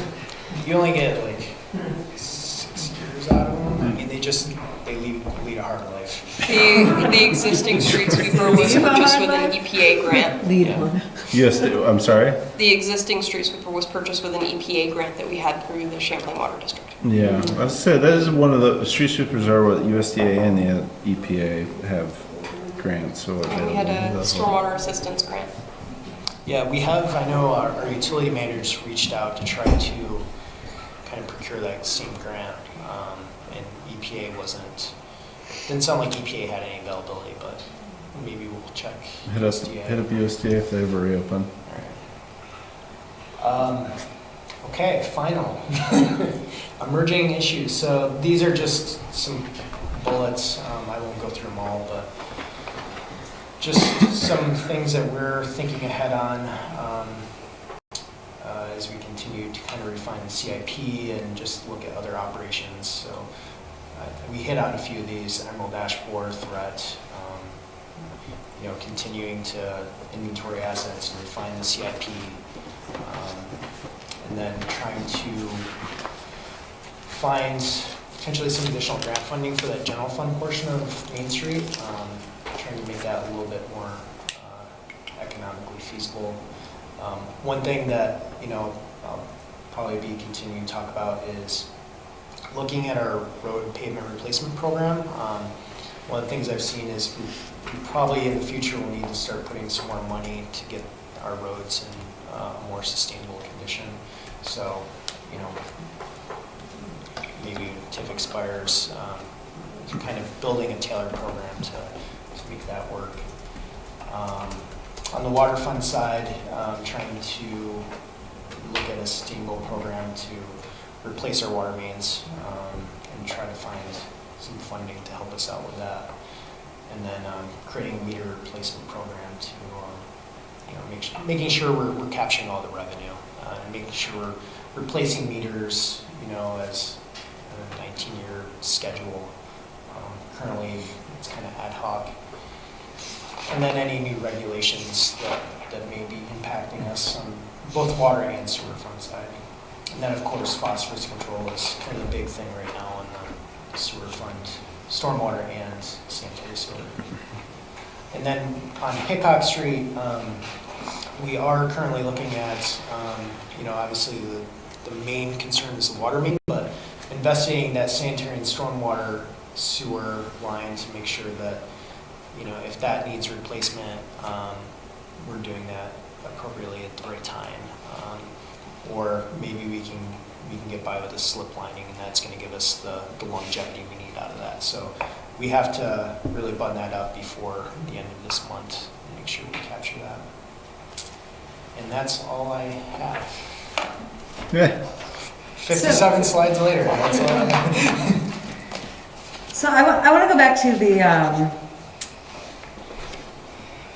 2.5% and 3.5% increases that we're doing in the water utility. Is that just going to cover Main Street and Hickok, like existing capital improvement debt that we know about? Well, currently, so with Main Street and Hickok, it will not.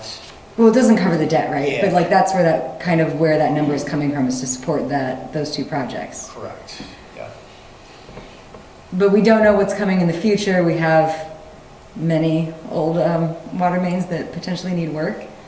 Yep. So, And I wonder if, I don't know, like, is the rate too low already? Is that not even enough of an increase for us to have a sustainable budget in that fund for what we're providing?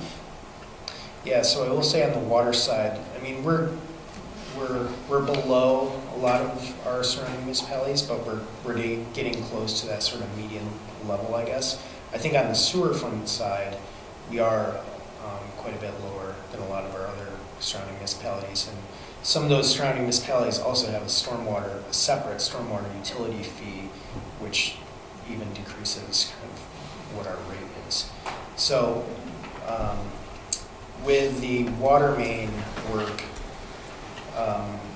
we did build in what Clare Street is sort of the next water main replacement as we're trying to look at the full outlook. But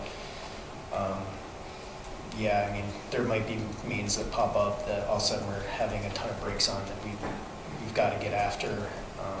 that obviously aren't included, unfortunately. And what does that mean to have the separate stormwater utility? Is that like adding an additional fee essentially? Yes, so that is something we're exploring. That was in the kind of first few slides to see if that makes sense for Winooski.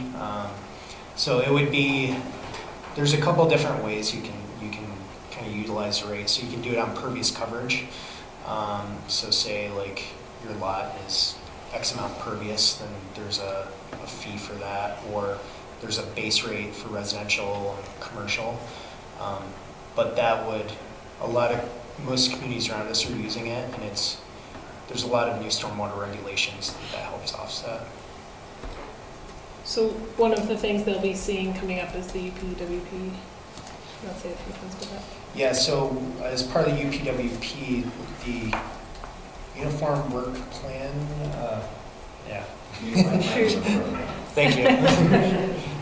Through Regional Planning Commission. Yes. So they offer annually basically a subsidy for scoping studies for typically transportation or water resources type projects. So this is potentially one of the UPWP applications that we're going to be submitting for.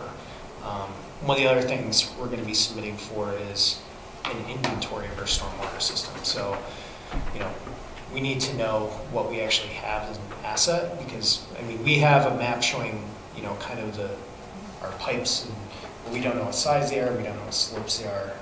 So we need to kind of get that base information before we start exploring some of these stormwater utility questions.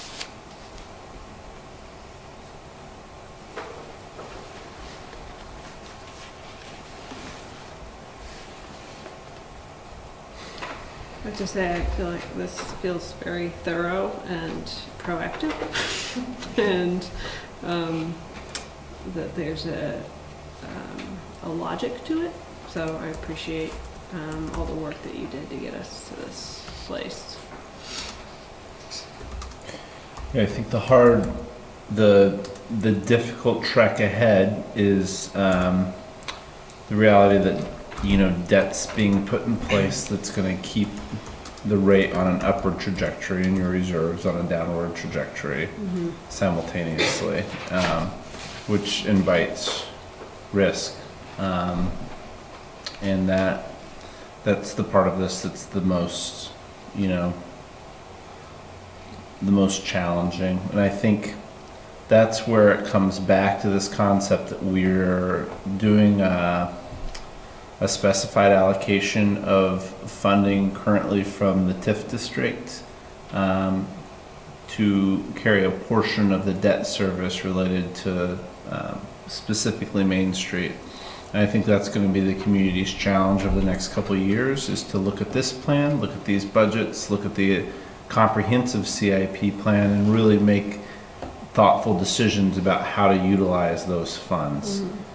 Because I just want to point that out, that, but for that sort of larger conversation and really debt coverage capacity being there, I'd be much, much less comfortable with that, of increasing rates, decreasing reserves, while saying, well, we're trying to wean ourselves off of reserves, which is the right, and build in future debt capacity, which is all the right things to do. The question would be, are we trying to do too much right too quickly? Because we've done it, maybe not right or underfunded for so long.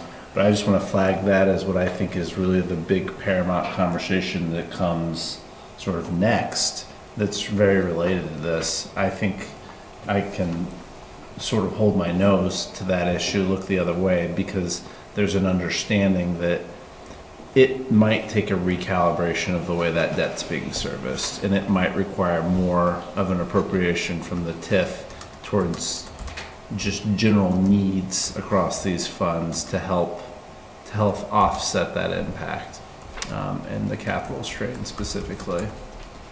I just want to flag that, because if we didn't have that sort of back into it, it would be concerning to me. But we do, so it's all fine. It's all fine, but it means that there's more than just a set of bad decisions that have to be made in the future. There's good decisions that have to be made.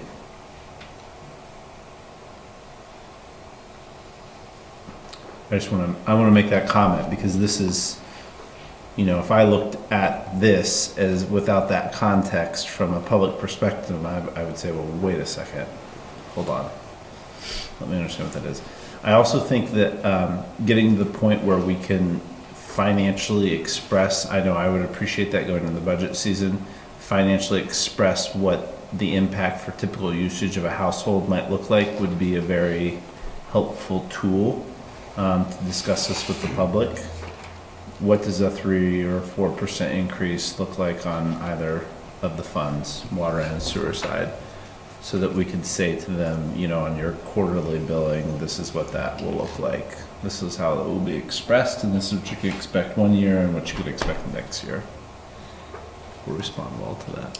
Yeah, I think that's important. And, you know, we put together a figure like that for the property tax rate, and we're talking about multiple different items that are going to go up and impact affordability here.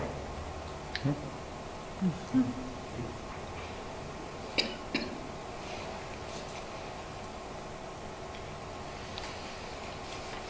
How long have you been here?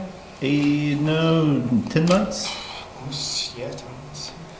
So, in 10 months, you took a process that was fledgling and demonstration that was fledgling that was, you know, just needed ownership, and just want to commend all of the hard work and thoughtfulness. You can see it here. And, you know, I know the team here has always done an amazing job on the financial management side of things, but really appreciate the thought that went into demonstrating this in the way that it is. You could probably get down to 40 slides next year. That's my goal.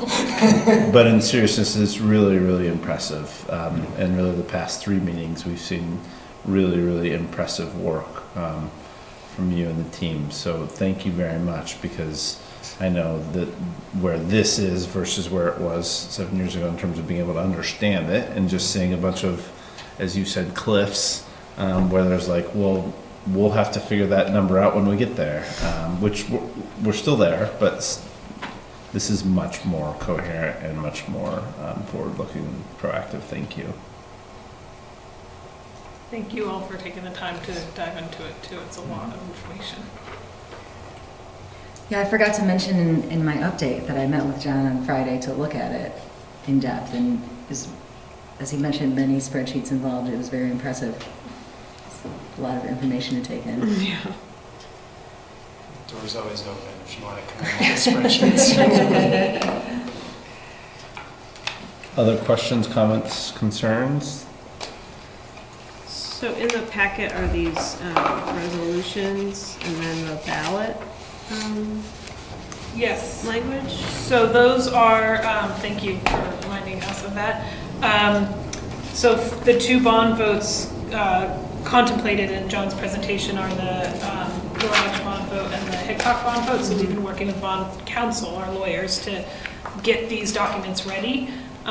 You don't need to take any action on them tonight, but we wanted you to start seeing the language. The process, as you remember probably from Main Street in the Pool, is you have to approve these resolutions saying there is a need for a bond vote in advance of setting the ballot items for town meeting day. And so what these resolutions say is that there is a need for this debt to be incurred. We're going to incur the debt for these purposes. And they also include a reimbursement clause that allows us to reimburse ourselves for costs incurred before the debt is acquired. So no action needed tonight, but we wanted you to start seeing them, because you're going to have to vote on them if you decide to put these items on the ballot. So I did have questions about the ballot language. Sure. And I'm not sure how much is sort of required or, you know, dictated by statute. But the phrases about repayment is intended to come from the enterprise fund, just in the interest of clarity for the voter. I'm not sure most people know what that means, and so I don't know, you know, I don't know if that is language that is required to be included, but if it's intended to allay any concerns that this is going to hit you on the property tax, or I don't think that it hits the mark. So I guess I was just asking, I'm asking what the purpose of that phrasing is. If it's intended to educate the voter, I think we could probably come up with something clearer. If it's required as part of the bond banks or, you know, statutes, then that's another thing altogether. I can check with bond counsel to see if other language is allowable. That'd be great. Because I mean, the point, at least in the garage, is this is not going to be funded through property taxes. That's a really good point. What's the tax rate on this? But the enterprise fund, like, no, people don't know what that is. Yeah. And then the Hickok Street, it says a portion of the repayment is intended to come from the enterprise fund. Well, so then what is, so if it's required language, that's one thing, we'll do our best to explain it. But if it's not, and it's intended to sort of help people understand how this is being funded, I think maybe we could take another stab at it.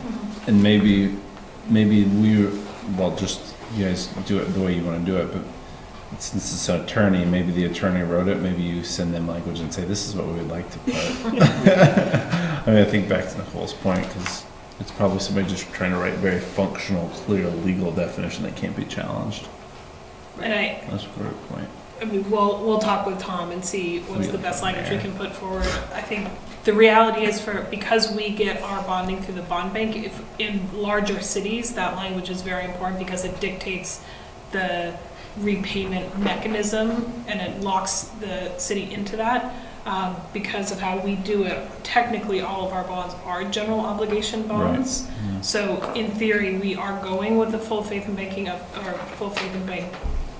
of our entire budget, Right. not just an enterprise, but so I think it is meant to be more educational. Right.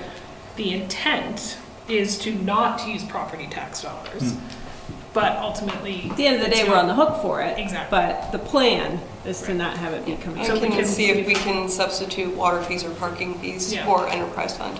That'd be great. Thank you. good catch. Other questions, comments, concerns, inquiries, or desires to dive deeper into the overall presentation from council? Chief? So I have one thing to add with the Hickok, especially, that's an area of the city, with some of our oldest housing stock, and that infrastructure we think about as you folks out trying to sell that to the constituents, sort of residents that are watching tonight. I mean, we think of the infrastructure as we're turning on the faucet, and we're going to be able to take a shower, flush our toilets. You expect the fire department to be able to utilize the fire hydrants as much as you turn the faucet on.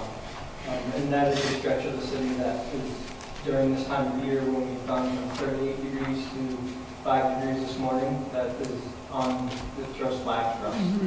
Knowing that stretch especially, 5 water breaks, so it could prove to be difficult in this time of need and present some serious challenges. So there's lots of reasons to think about that. Thank you. Thank you, Chief.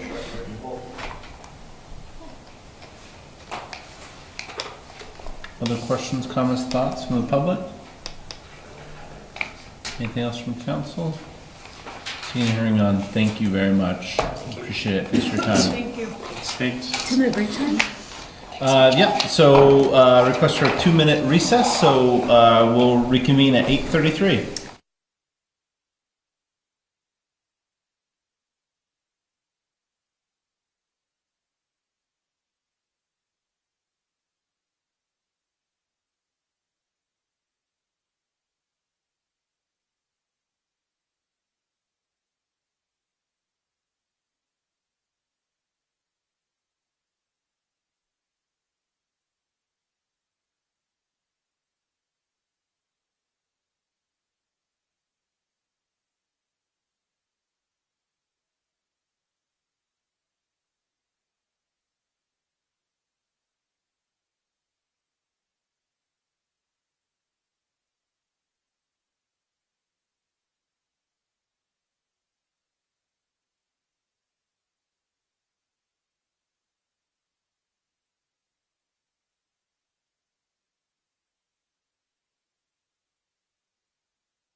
All right.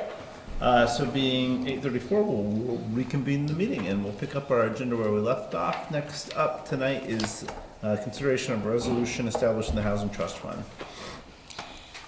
Okay, so I'm bringing back a revised resolution, a slightly revised resolution for establishing a housing trust fund. As we discussed at the previous city council meeting, the Housing Commission recommends approval of a resolution to establish a housing trust fund. The initial funding would be provided by a reallocation of the full amount of the home improvement loan program. These funds are currently held at Opportunities Credit Union, and they would be allocated to the housing trust fund, with the housing improvement program falling under the housing trust fund. So there were questions last time about dedicating these funds for low to moderate income households. So I've included in your packet a reference from the loan policy and procedure indicating that initially these funds were for low to moderate income households, so it wouldn't be changing the intent or mission initially intended. And as requested at the previous city council meeting, the revised resolution before you includes in number 3 on page 2 definitions of eligibility for funding based on occupants' household income. So for rental units, occupants must earn less than 80% area median household income.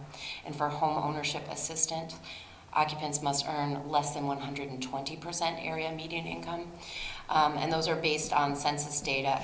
Based on census data, renter households earning under $50,350 would be eligible, and home buyers earning under $76,952 would be eligible. And this aligns with several other programs that I looked at. So for CHT's down payment assistance program on mobile homes, it's exactly the same. It would be under 80% area median income. However, for several of the VHFA programs for mortgage assistance, those numbers are actually higher than the numbers that we're providing here. So we are in alignment with other programs. And I'd also like to point you to number 7 on page 2. That was revised slightly as well to include a reference to a board or commission at City Council's designation serving as the decision-making body. Thank you. You're welcome.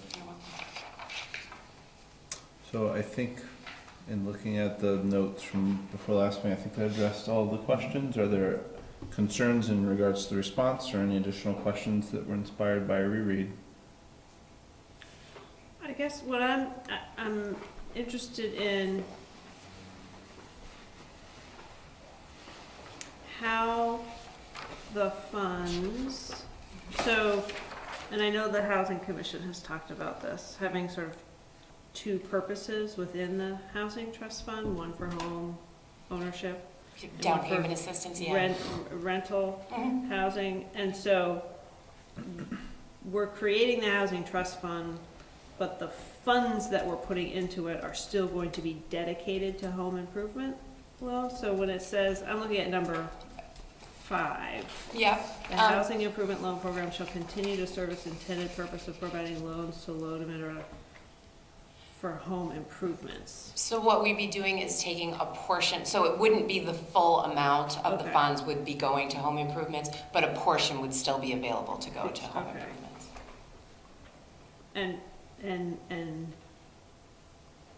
But that's not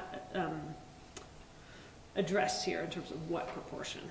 No, it isn't, and certainly that's something that I think, if this is approved, we would be going back to the Housing Commission to come up with policies and procedures, and that would be part of the decision making. Got it. But in terms of rental housing that is affordable to low-income households earning less than 80% area median income, there are currently no funds in the trust fund dedicated to that purpose, but this sets up a vehicle for some sort of fees or in lieu of payments to be made, correct? Well, this would be my intention was to take those funds that are currently underutilized and to allow for a greater range of uses. So some of them could be used as trust funds for incentivizing low-income rental housing. Some could be for down payment assistance, and some would remain to be available for the original intended loans for home improvements. This addresses expenses, not revenues. So the way I'm interpreting it is that money could be used for either or, with no stipulation. Well, the stipulation to come in the policies and procedures, Yeah. so that would be where we would make decisions about what You could percentage. have somebody, for example, who says, hey, I'm gonna make a specialized contribution towards the housing trust fund. I want Certainly.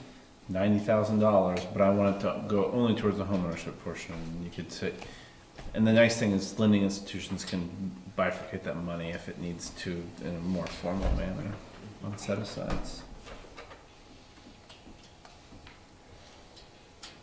In a similar vein,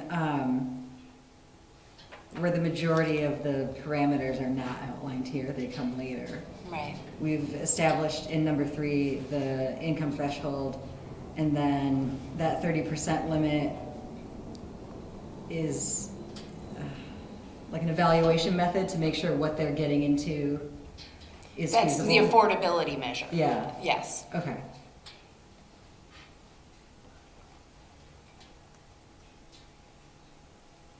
And that's the definition we've been using the whole time with the Housing Commission, as you know, because you were part of the Housing Commission at some point. Yeah, so this is like the highest level of the parameters that we want to establish are here, and then everything else comes later, and like how you would evaluate someone's application. And Exactly. criteria. The criteria for making decisions, yeah. Okay. Much like the Winooski Small Business Loan Program has a set of policies and procedures. And so literally the way that, like with the HUD properties, with vouchers, the way it works is there's that fair market rent set, which is what you're guaranteed to get from a revenue standpoint for a particular unit based on bedroom sizes.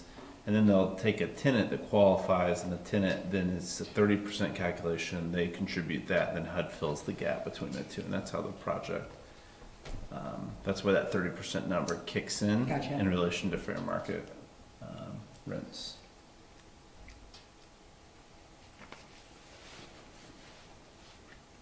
Other questions, comments, concerns? I think this is a great step forward, and I think, not to use an analogy of the pool, because we've talked so much about the pools, but, now we're building the pool with setting this up, and then now we need to figure out how to fill it with water. So getting that revenue source to ensure we're getting funds in here to be able to accomplish this being used. It's gonna be good but hard work in the future. But thank you for your work on this. Thanks to the Housing Commission. Yes. I think the only other thing to flag is it leaves enough flexibility. One thing I've been concerned about is what happens if smaller rental properties run up against, for example, code compliance issues, if there's a specialized fund for those, and there's enough flexibility in here for that to serve that purpose, with the potential of policy doing some specific set aside too. Because that's something that I've been wondering about, is how we also use this to improve that sort of smaller micro rental housing, not just inspire construction of new from a safety and improvement perspective. Any questions, comments, concerns from the public?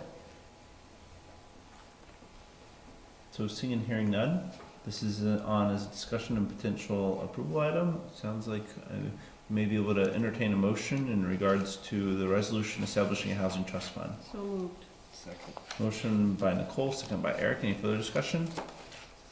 Seeing and hearing none, all those in favor, please say aye. Aye. Aye. And those opposed, motion carries. Thank you very much. Thank you Thank for your you. work. Okay, next up is discussion, introduction of the ordinance update, chapter 28, fees. Thank you. So we talked about this briefly during my initial budget presentation, that there were some fees built into the budget proposal that we would be bringing to you in an ordinance change. So this is that introduction of that potential ordinance change. If the next step for you all would be to ask for additional information, ask for clarification from us, and then set a public hearing, for example, for January 22nd, before you adopt. There's a whole adoption series, timeline series for adoption of ordinances. So what's included here for you is a track changes version of this document. We've tried to do two things here. One is capture the fee changes as we contemplated in the budget, also to do some administrative cleanup. So since we last adopted this in 2016, 17, there have been a number of things that we've been tracking that just needed a kind of administrative update. So you'll see those as well. So the main highlights to call your attention to are everywhere where a municipal fee is set by state statute, we've taken out the specific dollar value and just referenced state statute. So as that changes, we don't have to change the ordinance. We've included here the increases for the Thrive rates as discussed in the budget presentation and the fingerprinting service that the PD is recommending this year. We've also taken out specific reference to the water rates and instead said water and wastewater rates and instead said that those will be set annually by the city council as part of the budget process. Traditionally, that's how utility rates are set. So again, in the interest of not needing to update this every year for that change, just reference it in there. And then at Eric's recommendation, reviewing our planning and zoning permit process, made some clarifications and adjustments there as well. And we're happy to answer any questions. And just from a process perspective, once this is introduced, it can be changed in the next meeting prior to approval. Absolutely. So are there questions or concerns folks want to flag today? Any items that people are interested in follow up on? Well, I just have one question. So we're moving the water fee out of here into the budget so we don't have to do separate ordinance update. I'm just thinking about like why the Thrive rates are set. Does that make sense that those rates are set via ordinance and require that separate updating? That's something I was going to flag too, is we're going to try to get away from specific program fees that may need to change from time to time. I don't know.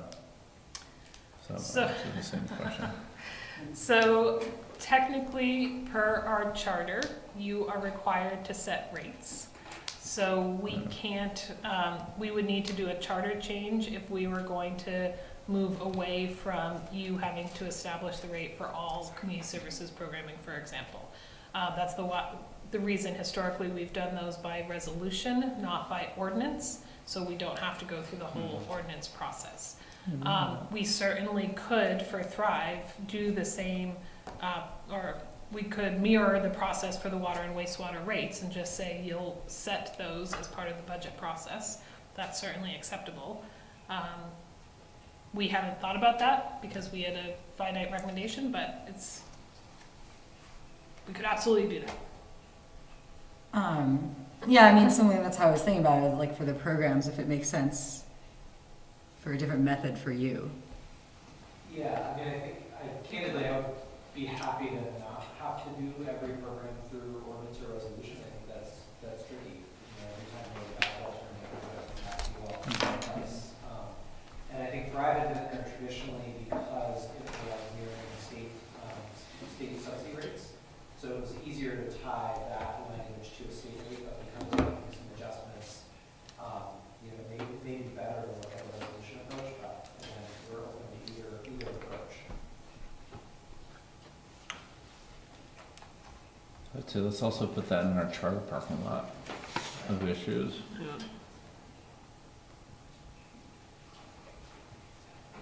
Yeah, I'm game for it being a deferential. I would support that versus being a specific set number in there, if possible. Other questions, concerns? Good catch. Can you just remind me again what the specific number increase was for Thrive rates?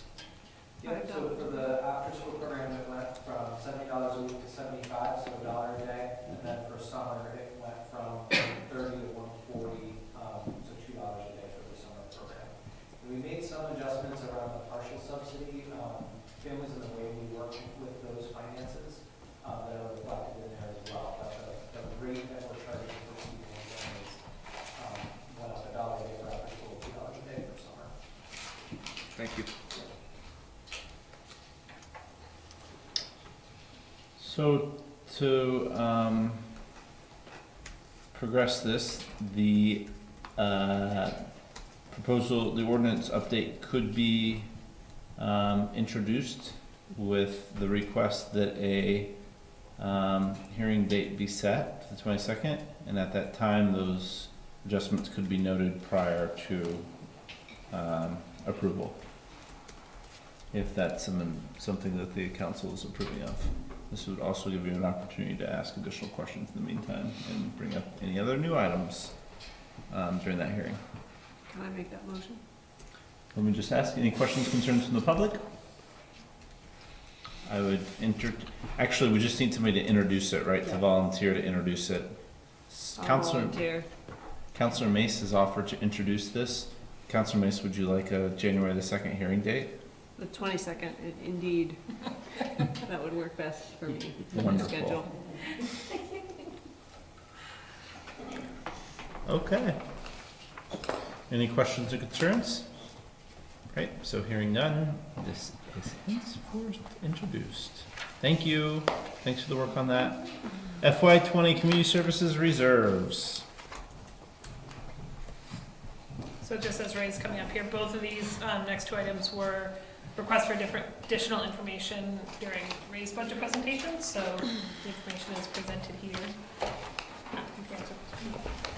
Yeah, and I think, as Jesse said, if there are specific questions, happy to field those, but tried to put a lot of information in front of you all, and hopefully that was helpful. I did get an email from Christine about a couple other grant sources, which was a great reminder. So, you know, there's a lot of rocks to turn over out there, but we, I think, did a pretty good job looking around and seeing what we could identify.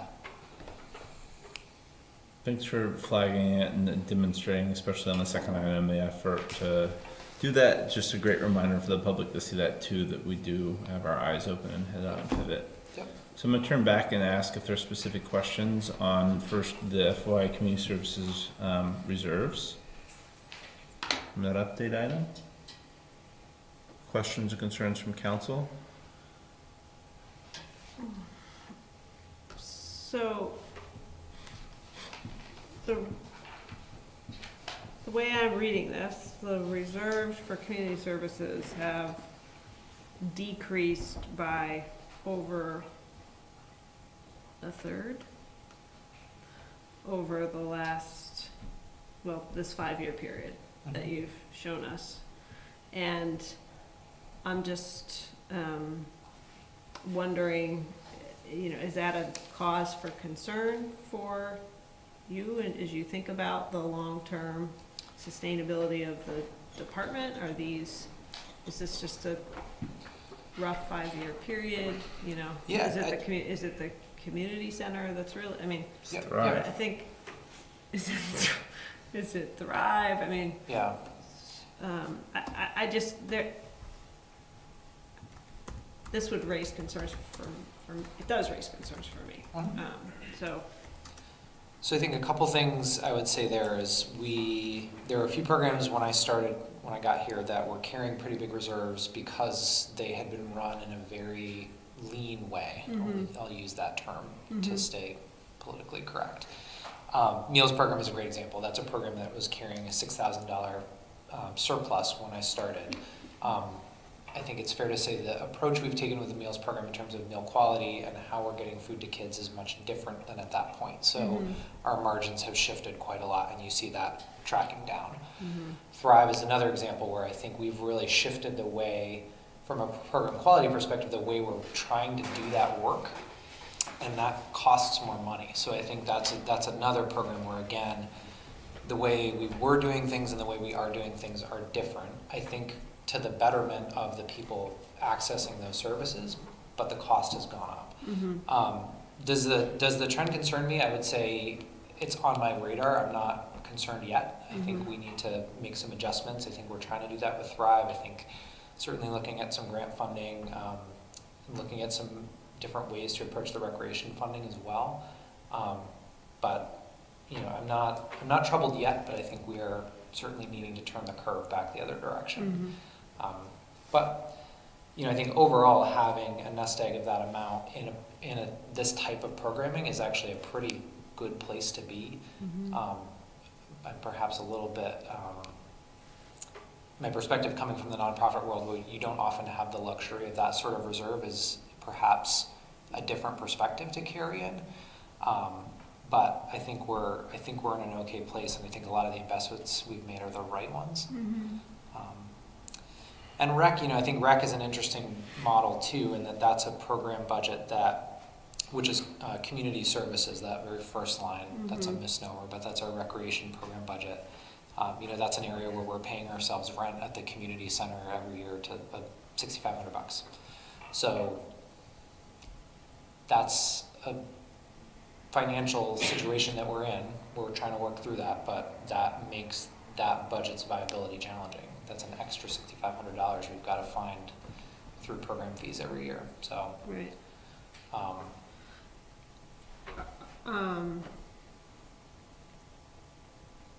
I guess I'll talk with you guys separately. Just trying to understand the pattern of reliance on reserves to fund operating expenses on an annual basis. So I think, it's more than just the OCC. If we start to lose the viability of the department because we're increasingly whittling down the reserves. Anyway, calls for some long-range planning, I think, that I won't be necessarily at this table for, but want to at least explore what that conversation might look like. Right, I think that the two line items that are the big, blinking lights are Thrive, obviously, and then just the general community services operations budget. Right. Thrive, we've had kind of more targeted conversations about its impact over the past couple of years. Sort of the larger budgeting philosophy of having negative budgets. That's the part where probably just need to get our grounds a little bit better. Yeah. And then, just related to Thrive, I do think this analysis that you did about what other funding sources might be available is great.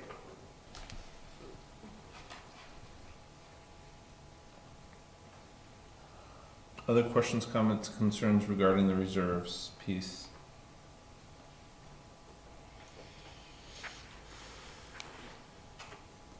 Questions, comments, concerns from the public?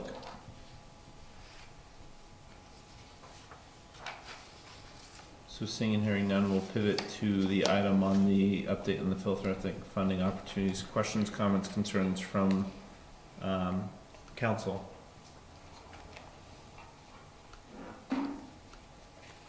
Have we pursued these type of funding opportunities for Thrive in the past? We have not, haven't for Thrive in the past because it's had generally decent program revenue, so we haven't gone there. I think one of the challenges with a lot of these grant programs is that they're often looking to fund new or expansive elements, and so it's challenging to write those for operational costs. Right.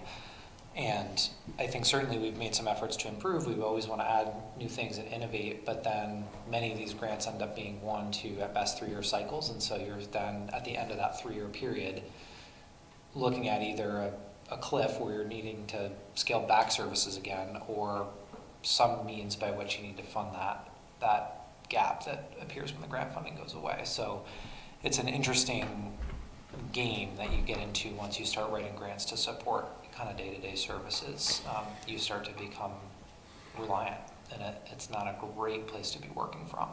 A lot of nonprofits and human service agencies do it, but it's a tricky balance. Well, they suddenly changed their mission and start programming based off of chasing funds. You chase the funds, and you get off mission, and so certainly we want to start to look at, we mentioned this at the last meeting, I think when we were chatting about this, definitely want to start to look at some options for Thrive, and again, I do think we have some opportunities in the short term to make some improvements, but I also don't want to rely on that to sort of change the overall financial picture of the program. I think we're going to have to look at some other options there, which we certainly will be doing.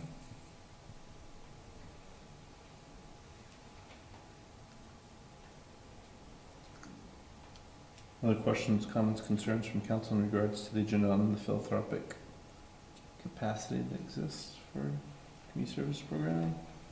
Well, I think it is just an interesting discussion. I think the concern I have is going down the road. I mean, if we're saying these are the services that are really important, we think the department should be offering, then that should be an investment we're making as a city, and don't want to put you in the position where we're saying, we want you to provide these services now, go chase this bouncy ball down the street. Yeah, so I worry about future iterations of that discussion and ensuring that, we've got to find a line and really appreciate as much as possible you and your staff going out and identifying new sources of revenue. But I don't want us to be in the position where that is the expectation for the majority of the work that your department does.